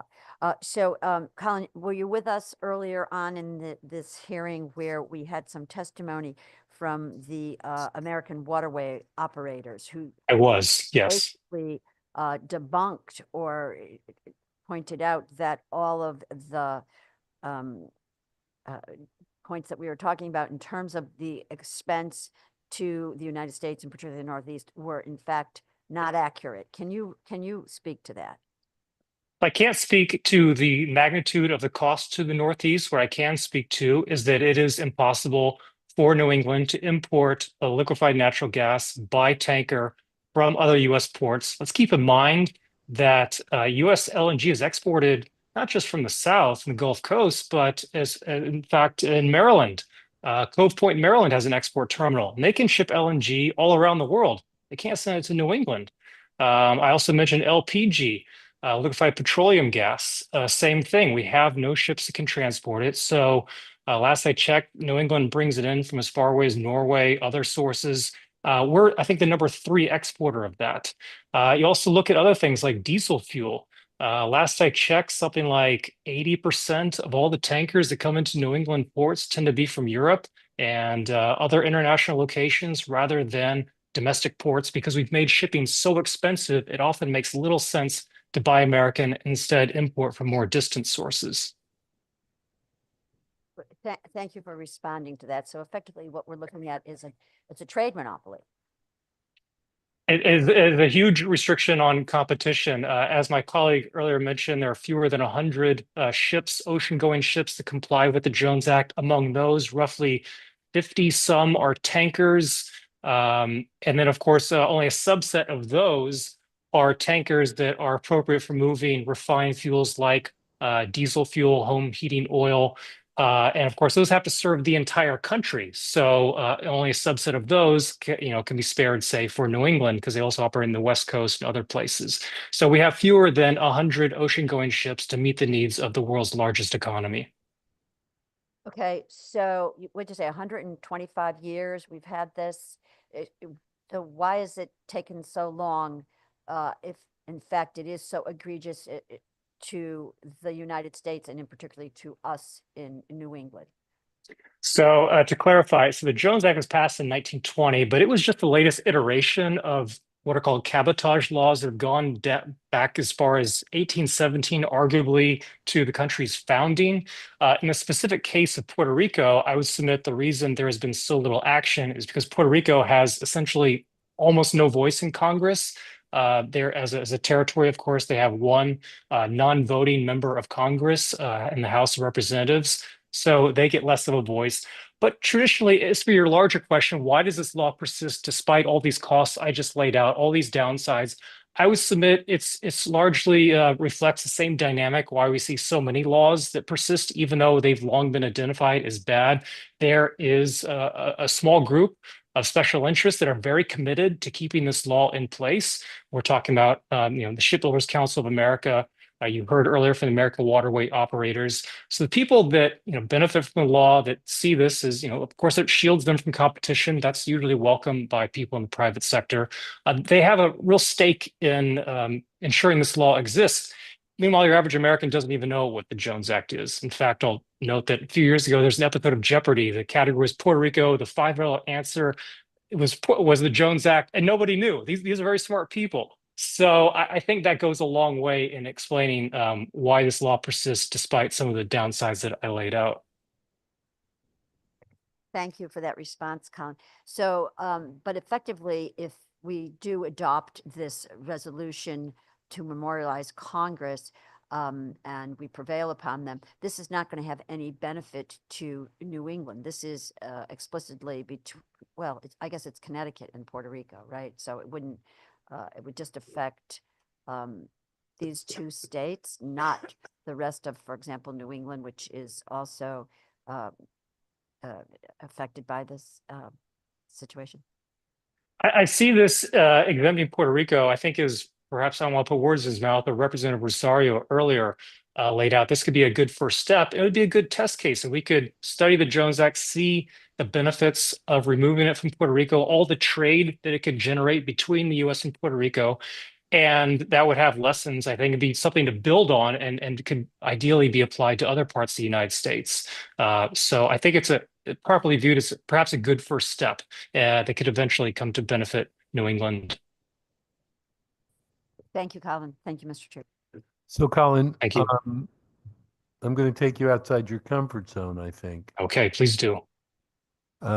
Because today the topic in Washington is tariffs, and it's not a partisan observation, but there's a strategy, albeit sound or not sound, that we need to balance our trade. So I don't know if you have any preliminary thoughts, and it's not on tariffs. Ostensibly, we were protecting an industry. The commentary between yourself and one of your colleagues from the Cato industry is it essentially hasn't worked to protect the industry because we've become insignificant in maritime trade. I'm of the opinion, as an American, as a patriot, that going to the lowest common denominator is questionable in that principally my merchant marine fleet is disappearing. So the question becomes, if the Jones Act isn't effective, taking you outside your comfort zone, what would be an effective measure to bolster the maritime industry in the United States? Yes, great question. And this is something I've given some thought to also as a patriot and as an American, and someone that is concerned both about our economic liberty, freedom, security, but also our national security. The U.S. government currently has a program called the Maritime Security Program. essentially gives a $5.3 million, last I checked, stipend to 60 cargo ships. These fly the American flag, crewed by Americans. They're all built in other countries. But in exchange for the stipend, the US government has the ability to call on those ships in times of war or national emergency, basically requisition them to ensure that they are available to support our strategic sea lift needs. My opinion has always been that we should go to the Pentagon, ask them, how many ships do you guys need? And then we should make sure that they have it.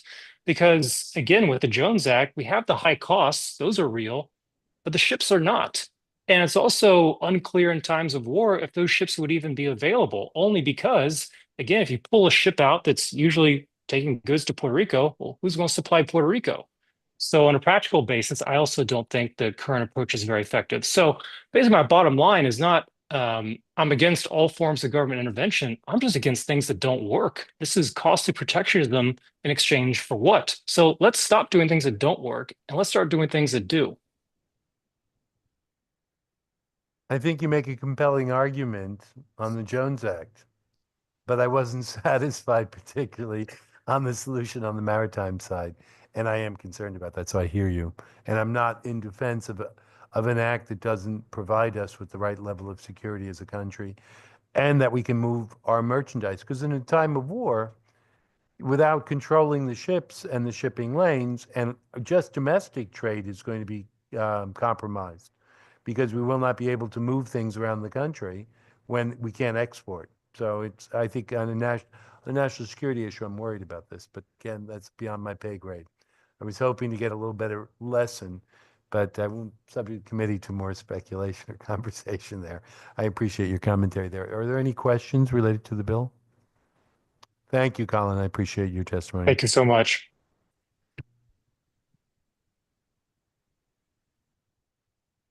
Next up, we have Jonathan Black. I see you Hi there, guys.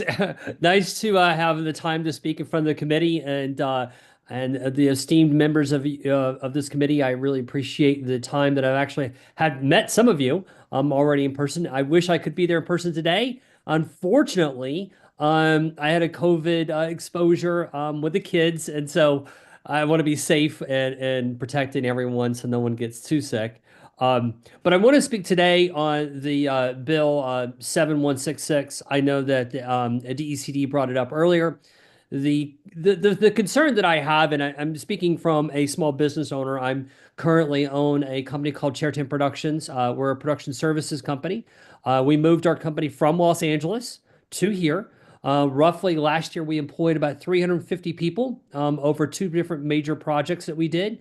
We provided several $1 million worth of economic development and investment into the Danbury region.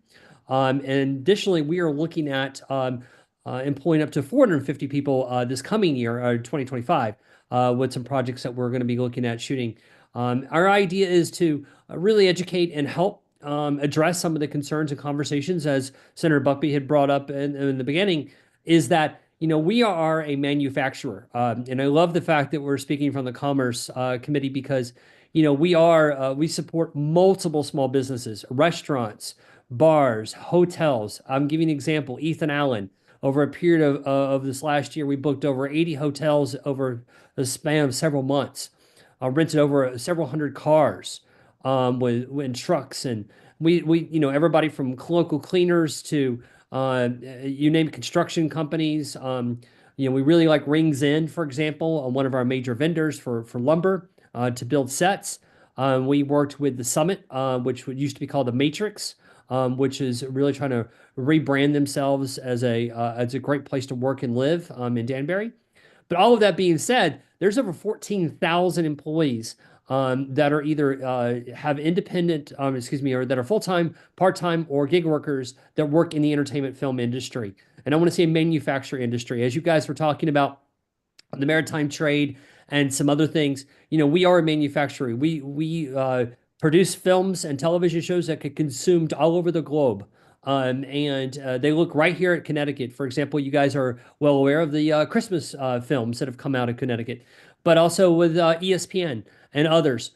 So really want to really shed some light on the fact that this bill, and going with the larger request from the governor to lower the tax credit by a smidge, which he thinks is a smidge, but it's actually will decimate our industry, is that we're asking not to have anything changed unless the ECD and you guys as the Commerce Committee and also the Finance Committee consult us in the industry to really drill down on some of these real numbers that are not being equated for the economic impact, again, businesses and everything else. So realistically, I love the arts. Obviously, one of the things that you might have heard this, but it is quite true, is film and television is recession proof. If we have an economic hard downturn, where do people go? They want to escape. They escape in front of the Netflix, or in front of ESPN or whatever. And that is something that is sort of guaranteeing jobs. We also have blue collar workers. I would say 95% of people that work in this industry are blue collar workers. I have kids, single moms, single dads. We're the ones that, are sitting there, working our rear ends off for you guys to have some great entertainment. So I just want to address that, before we start making any tweaks, any small tweaks. And I know there was just a small language tweaks in the bill, but having an open discussion with our industry executives, not only just with the larger stakeholders, but some of us that are blue collar workers that are here. And so we're, excited to have your guys' ear, and also understand that we have small businesses and we want to support them. We want more businesses to come in. And if this credit is squashed a bit by even 5%, they're going to run to other states. And the last thing I want to mention is a lot of people mentioned that, that extra money that goes into the tax credit or whatever else goes into the big pockets of producers in Hollywood. It does not. They actually work it into their budgets to hire more people, have more hotels, have more shooting days. So it's actually, we work our tax credits into our actual physical budgets. So it allows us to do more in the state. And so would love to have any questions, but I'd love your support and just making sure that we have an open discussion about the importance of the film tax credit and also the film and television industry as a whole. So I'll kick it off. I want to thank you for a rather robust defense of the tax credits. And I'll ask you a question that you might have to compromise yourself on to some extent. So as a finance guy, my concern, a production credit, right, relates to production. And I worry that that's at the margin transactional. So that you can either argue about a race to the bottom, or you can argue that someone could offer a slightly sweeter deal. So structurally, when I think about production, and when I think about the industry, and I support the industry, I'm trying to figure out how I make the tax credit or foster an infrastructure that gets sticky, right? So are there aspects of, so I don't know where we'll go this year, but certainly on commerce, when we come, I appreciate the testimony this year, but no, at least for me, it's assuming I'm still co-chair next year. I'd want to know what makes it sticky or painful for people to leave my state when I put in tax structures. If you'll notice with David Lehman, who was earlier was a DECD commissioner, a lot of the tax credits that went to industry had to be earned and were paid after the fact, not prospectively. And I'm not looking at things like that. I mean, it's the production in of itself that you attract or don't attract with a tax credit, but that I just worry at some point, the transactional nature. And so are there things we could do within the credits that might not make you, wouldn't make you unhappy, but would foster that kind of infrastructure or support for ongoing transactions, more productions, ongoing productions, and not just by simply increasing the production credit, because that becomes a transactional game. Right. A great question. And obviously this being an earned credit, but the most important thing is we want to make sure that we respect taxpayers' money, respect the budget, respect the infrastructure, and also respect local businesses that are working hard and diligently to stay afloat even during hardships and different times. My suggestion is that we keep attacking the credit every year. It's been over the last 3 years. I've been in front of the finance committee multiple times, and it's that attack on the credit, or at least let's get rid of it. Let's put a cap. Let's do that. Scares off business. It literally will scare off people from coming here. Second of all, if you want a stickability, I think the stickability is the confidence that companies have that you're going to have the longevity of a consistency in the credit, the consistency in the support of the industry. And they don't feel that that support it kind of wavers back and forth every year. If you remember back in 2007 and 2006 and 7, we had one of the best tax credits in the East Coast. We attracted, $100 million projects. We attracted a huge amount of activity. And then all of a sudden, about 2009, 2010, 11, the credit, people started doubting it. And by the way, it takes 4 to 6 years to build a physical infrastructure, meaning, hiring more people, building buildings, sound stages. It takes time to build that. So I think the consistency is one thing. I think the second thing which actually will really help the commerce side, I think, of things is encouraging small businesses that would normally operate in New York or New Jersey to actually have a satellite office and move here. If we have businesses, if we're actively doing a lot of production here, it's going to encourage more people to come here. And as myself, I moved here to raise my kids, and there's multiple companies that. But I think, lastly, I think the thing that needs to really happen, and I spoke to Representative Horn on the Finance Committee about this, is that we really need to sit down together and really look at the negatives and positives and come up with a workable plan that is not an arms race against competing against New Jersey or New York. We're Connecticut. We need to come up with a Connecticut solution that supports Connecticut businesses, taxpayers, and the like. And that's not copying everything. It's actually learning from mistakes that Georgia, New Jersey, New York have made. And us as industry leaders can help guide that. I'm never going to ask you to say, hey, let's do this tax credit and let's support it if it doesn't work, if it's a loss leader. But it's not a loss leader. There's a 1 to 3 ratio or 1 to 5 ratio. The amount of economic impact is huge.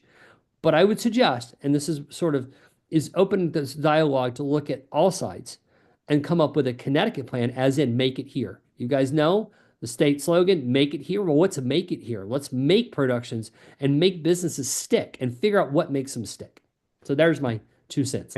And I'll drill somewhat more pointedly or ask the question.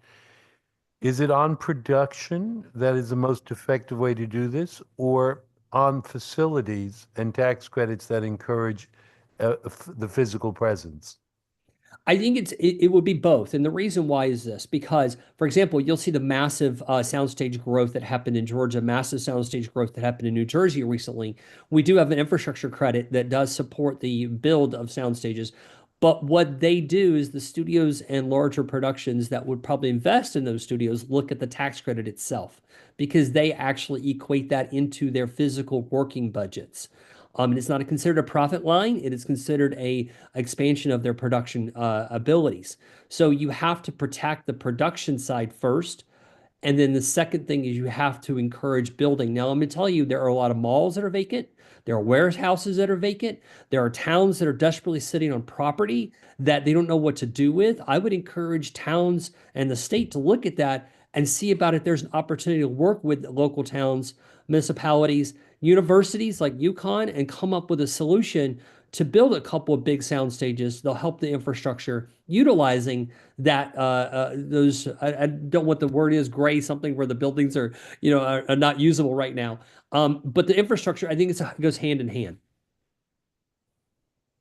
Thank you very much. I think that piece, the last piece, is where you've kind of some level hooked me, as well as that we have malls and facilities that could become production areas as well. I think I have Representative Buckby, if you can't ask the gentleman a question, go ahead. Thank you, Mr. Chair, and thank you, Jonathan, for your testimony yet again.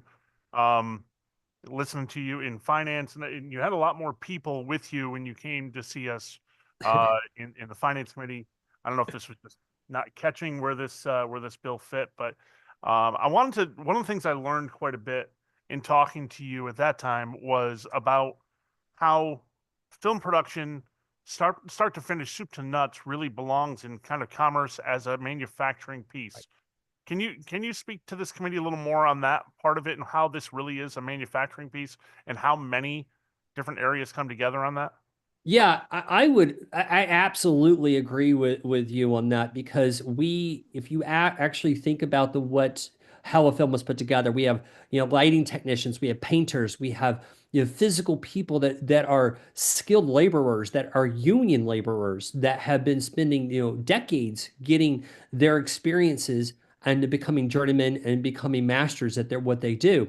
And these are, as one might say, oh, it's an arts entertainment. Well, it is to a certain point, but it is once a script is written, once it goes out to be made. Think about Bristol as a manufacturing plant. Think about we shot at Terry Wild Mansion in Danbury. That would be like our location plant where we're actually putting the pieces of the puzzle together. We then deliver a physical hard drive to a distribution output that goes all out globally. So a lot of this protection and really thinking about it from a manufacturing standpoint is that's where you have blue collar jobs that have the sustainability to making long-term careers for people. And I think the problem is that, oh, it's just entertainment. I ask you and I implore you from anybody on the Commerce Committee to please take a look at the next time you watch a movie or a television show, watch the credits on the end of the movie or end of the television show. There are thousands of people that are employed to do this job. Like I said, we employed over almost 350 people of the last year. And those are, hardworking individuals that are blue collar, that are working really hard to make something they're very proud of, to showcase the beauty of Connecticut, and also to really give Connecticut opportunity to get more product out there globally. Yes, I think it should commerce. Yeah, no, I appreciate that. I'm just curious, of the 380 people that you employed in the last year, how many of them were Connecticut residents? Just ballpark percentage? Right now, we're probably looking about 60 to 65%. I think that there is a lack of, and I'm going to just be straight honest with you, there is a lack of skilled labor at certain levels because guess what? 2006, 7, there used to be. 2008, 2009, 2010, people started moving out. Do you know that there are a lot of skilled labor that moved out of Connecticut for jobs to places like the Bronx or New York or New Jersey because there was no work here? And we're trying to get those guys, all those, skilled labor back to move back here. And so unfortunately, I think we're at a precipice of having a banner year last year. A lot of production came out of Candlewood, as you mentioned. Mike Furman just came out with his directorial debut. But there's a lot of really great projects that have come out of the state. Major League Soccer looking at coming here. I mean, guys, there's a lot of, and then what do we want to do when we start to grow? Cut us off at the knees and say, oh, well, now we're back at square one again. So I think it's just infrastructure, and I say infrastructure, people are part of that infrastructure. That is sort of the three legs of infrastructure is one is people, two is physical facilities and brick and mortar, and three is actual equipment. And those three need to work together to be able to be a sustainable industry here.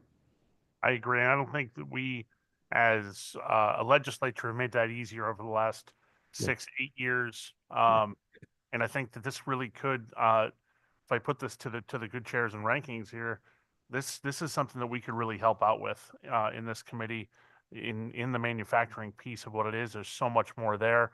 And I really hope that we can have those communications with DECD as well as with people like Mr. Black, with Chair 10 and a lot of other production companies. He mentioned Mike Furman. There's so many new movies that are popping open, and there's so many people. I've learned this a lot more in the last couple of years, that there are so many people who just don't want to have to fly to Atlanta to do a production. They want to be able to stay home with their families as the rest of us do as well. So, Mr. Black, thank you so much for your input. And Mr. Chair, I appreciate the opportunity. Thank you, Representative. Senator Hartley, please. Yes, thank you very much. Thank you for being with us, Jonathan. Yeah, this has been kicking around for a while. Just if you could, for the benefit of the committee, tell me what kind of skilled labor do you employ? Everything from accountants, painters, construction foremen, furniture builders, truck drivers, plumbers, electricians, you know, seamstress, you know, wardrobe, and I mean, police, you know, hair and makeup, you know, barbers. I mean, I can, cooks, caterers. I mean, there's a plethora and that's, our industry touches so many different skills and so many different aspects of employers, employees, and businesses. That's why this is so important to the Commerce Committee, because we touch so many different businesses, like the restaurant industry, for example. But yeah, it's a good question. But they're durational employees, right? Yes, sometimes they will be durational employees, but they bounce from job to job, meaning one production, like we had 2 back-to-back productions. Each production was about 2.5, 3 months at a total. We're working hard to do as much marketing as we can to get like a bigger TV show. For example, Apple doing one TV show will employ about 600 people over a period of 12 months. If they get season 2, it'll be next year, season 3 next year. So there, and then you have obviously ESPN, you have WWE, you have ITV, you have other industries that do employ full-time workers. But you know, the way this industry, the entire global market is, it's hard to find a full-time job that you can stay there for 15 years. You know, part of a lot of people are working 3 or 4 different jobs, and we want to help those people get really sustainable union jobs, because that's another thing we really focus on too, is union jobs have health insurance and benefits and pensions and things. Just clarify for us, Jonathan, what is the benefit actually that we in the state have on the film production tax credit? Yeah, it's currently at 30%, but I want to caution the 30, and meaning that it is 30% transferable credit, which means there's a back in by, for example, the insurance companies partake in that credit. So the physical production does not see the 30. They see it, the market value it's trading at right now is 87.5% of that 30 is what the productions and will see. So that's just a side note on the way it's a transferable credit. And earned credit too. Yeah, you're probably aware of the from 2020 to 2022 the state auditor's performance report. This is the reason why this tax credit has been before us for so many times. And so it's basically showing as a whole that it's a lost leader. I mean, I would respectfully disagree on that one reason, and this is why we want to speak to DECD more, and we want to speak with obviously your committee and then also the Finance Committee. They're not evaluating all of the numbers. I'll give you an example. There's a 15% hotel tax. Are they accounting for that 15% hotel tax that we rented all those hotels that went back into the state's, state? So there's ways that they're not evaluating it correctly, and they're doing the full scope of that. The second thing that I would mention is when I say it's a loss leader, this year, the last year was considered a banner year. There was some lead there. Sometimes there's years it's not going to make. But here's the thing: it employs so many people that if you were to just eliminate the credit completely, you're going to lose 14,000 jobs, and you're going to lose major stakeholders. And guys, we're Make It Here. Like I'm championing the Make It Here campaign, right? It's, that's why I said it's a manufacturing, make entertainment here. Right. But we're not talking about elimination. We're talking about reduction. Right. The reduction. So that's a good question. So the reduction at this point, if we went to 25%, which is what I was explaining to the Finance Committee, was we become one of the worst tax credits in the region. In fact, actually one of the worst tax credits in the East Coast. We now went from 2007 being the best. Now we'll be the worst. Right now, and I'm not saying we have to compete, but just let it be for a little bit. Let's evaluate it correctly, and let's talk about why some people think it doesn't work and some people think it does work. I'm just going to say this for example, that 5% goes back into. So if you cut a 5%, that 5% is less money that goes back into the production to hire less people, hire less businesses, work in less shooting time. So it actually hurts the economy in a way that not only will drive business outside the state, it actually eliminates time that we could spend and more money. And then lastly, if it goes retroactive, I have 2 productions this year. If it drops to 25%, right now, my two investors are saying, no way, we're shooting in New York. I will lose both of those productions. And just help us out, what are the surrounding states doing with regard to this kind of a tax credit? Yeah. Yes. Currently, right now, the maximum New Jersey is 37%. It is a transferable credit. New York is anywhere from 30 to 40%. In some places, you can get up to 45% in New York. And so, you know, when you look at that, and you got Massachusetts and Rhode Island, you know, we're like 25%. We're basically like saying, oh well, let our state, other states get our business. And that's unfortunate. And even Georgia right now is at 30%, but it transfers at a higher rate. So I think we keep the 30%. We evaluate it more. We talk to getting into the real numbers, but guys, it affects so many businesses and so many people and so many different aspects of that. Plus, just having two little girls myself, I don't want to go spend, hours driving across state line to work. I'd prefer to come home to my daughters for dinner. Yeah, and so Jonathan, you essentially are taking issue with the performance audits in terms of what their methodology is. Correct. And has anyone in your industry done a more fulsome analysis to look at, the ancillary benefits, which you are saying aren't represented in these performance audits? Yeah, that's a good question. Some states have tried to do it. It's our industry is a complex industry. A lot of times they'll have accountants or CPAs or auditors to do it. Unfortunately, if they don't understand our business, there's a lot of nuances that they don't understand, that they're not working into the numbers. I did speak to one of our board members. I'm actually the co-founder and board member of the Connecticut Film and TV Alliance. It's a 501c3 organization.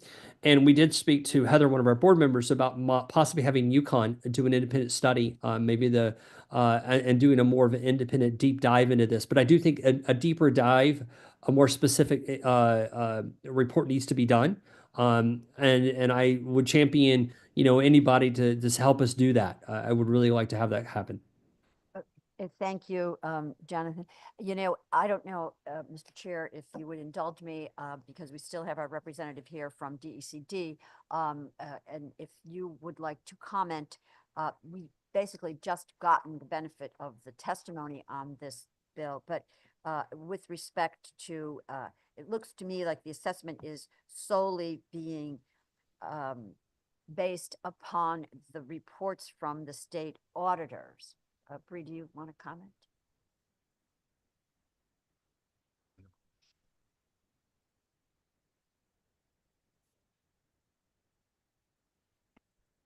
Good afternoon, Bree Wolf, Director of Government Affairs, Department of Economic and Community Development. Thank you for the opportunity to speak before you today. One of the bills on today's hearing agenda is House Bill 7166 that contains sections 2 on contain various technical revisions to the film production tax credit and the infrastructure tax credit as recommended by the state auditors. The policy recommendations that Jonathan Black was speaking to are before the Finance Committee in Senate Bill 1247. That's the bond bill. Oh, I'm sorry, excuse me. Senate Bill 1246, the revenue implementer, are where the 25 to 30% rate change is to the film production tax credit. Right, we got that, but I guess the question is, this is a proposal based upon 3 years of the state auditor's performance Correct. Audits, and my question is relative to a look at all of the ancillary economic drivers that are associated with this industry. The state auditor's report is simply about DECD's compliance with the laws and with state statute and regulation. It did not contemplate such an economic analysis. Narrow lens, right? Correct. If you may, Senator, if you may, sorry, if you may, Senator, I really hold on a second. Sure. Yeah, no, my question is, from the department's perspective, is there consideration in looking at a broader universe with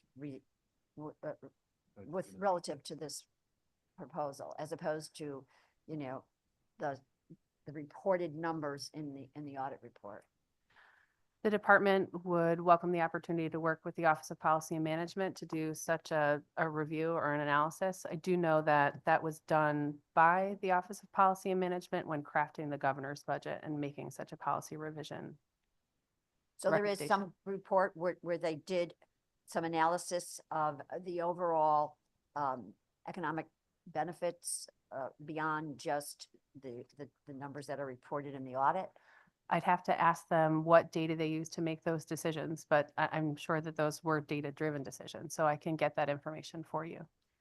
Thanks, Bree. Didn't mean to put you on the spot, but No, we that's just okay. got this now, and Understood. there's, you got to step back and look at the whole picture here. Absolutely. I appreciate you being there. Thank you, Mr. Chair. Thank You're you, welcome. Jonathan.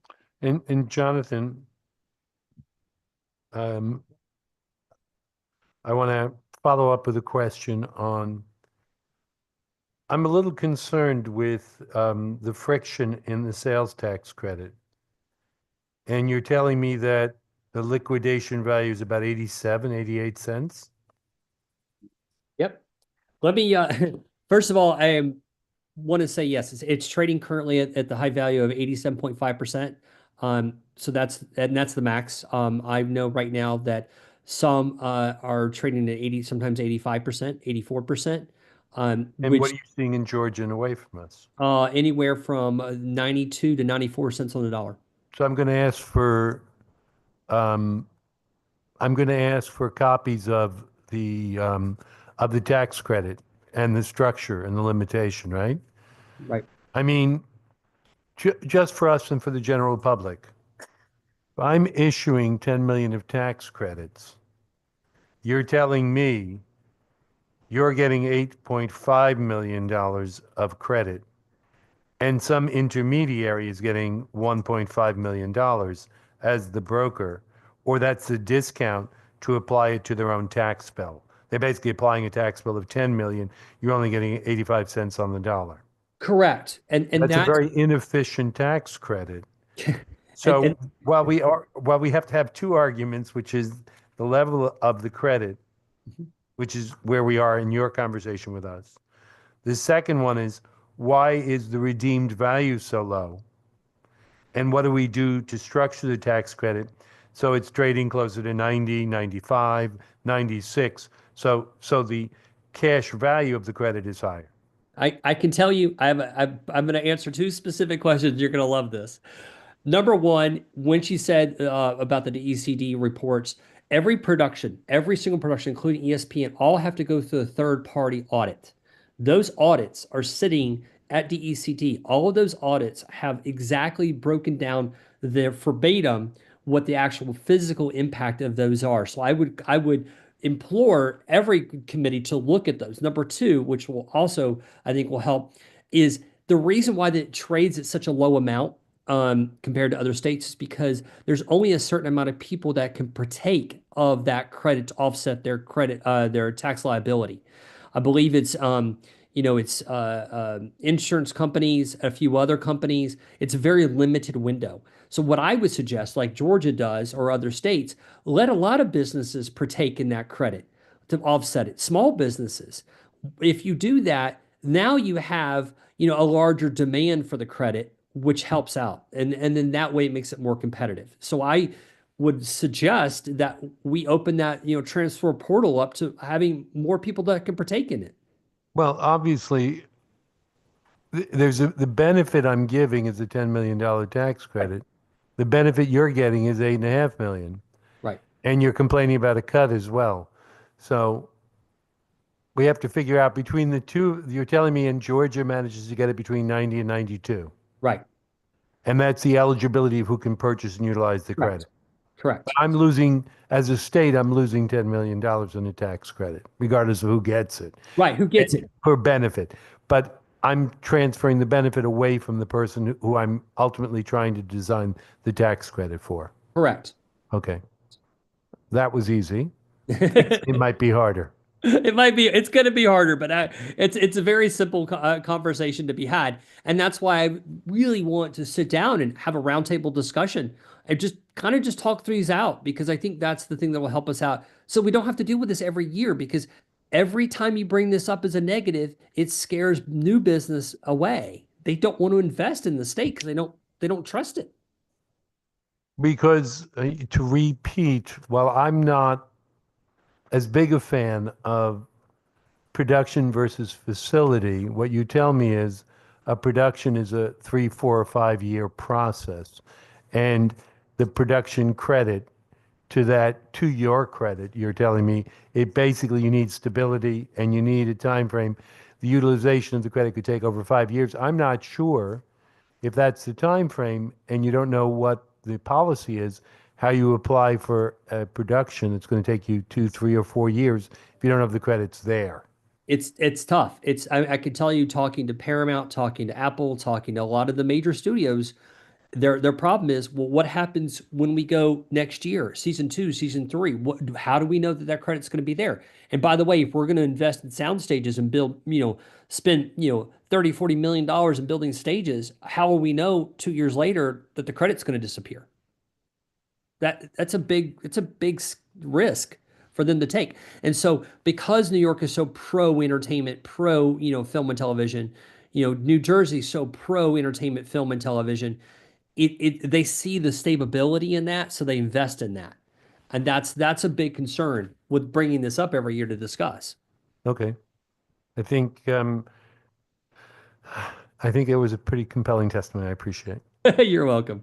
Always here to help out. Any comments or questions? Hearing none. Thank you, Jonathan. Thank you.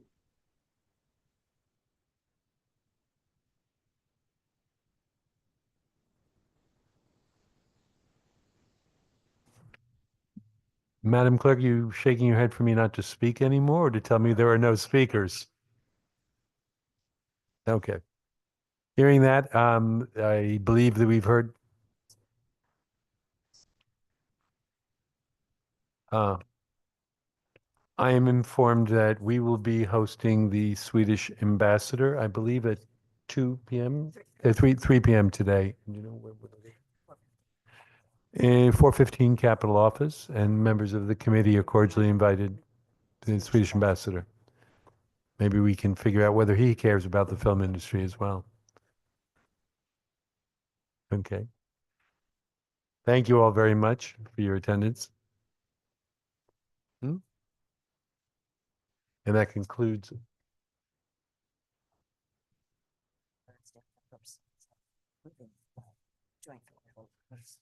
Yes, and we'll be having a committee meeting on Thursday for the purpose of putting forth bills for a referral out. Final action. Sorry about that. Thank you.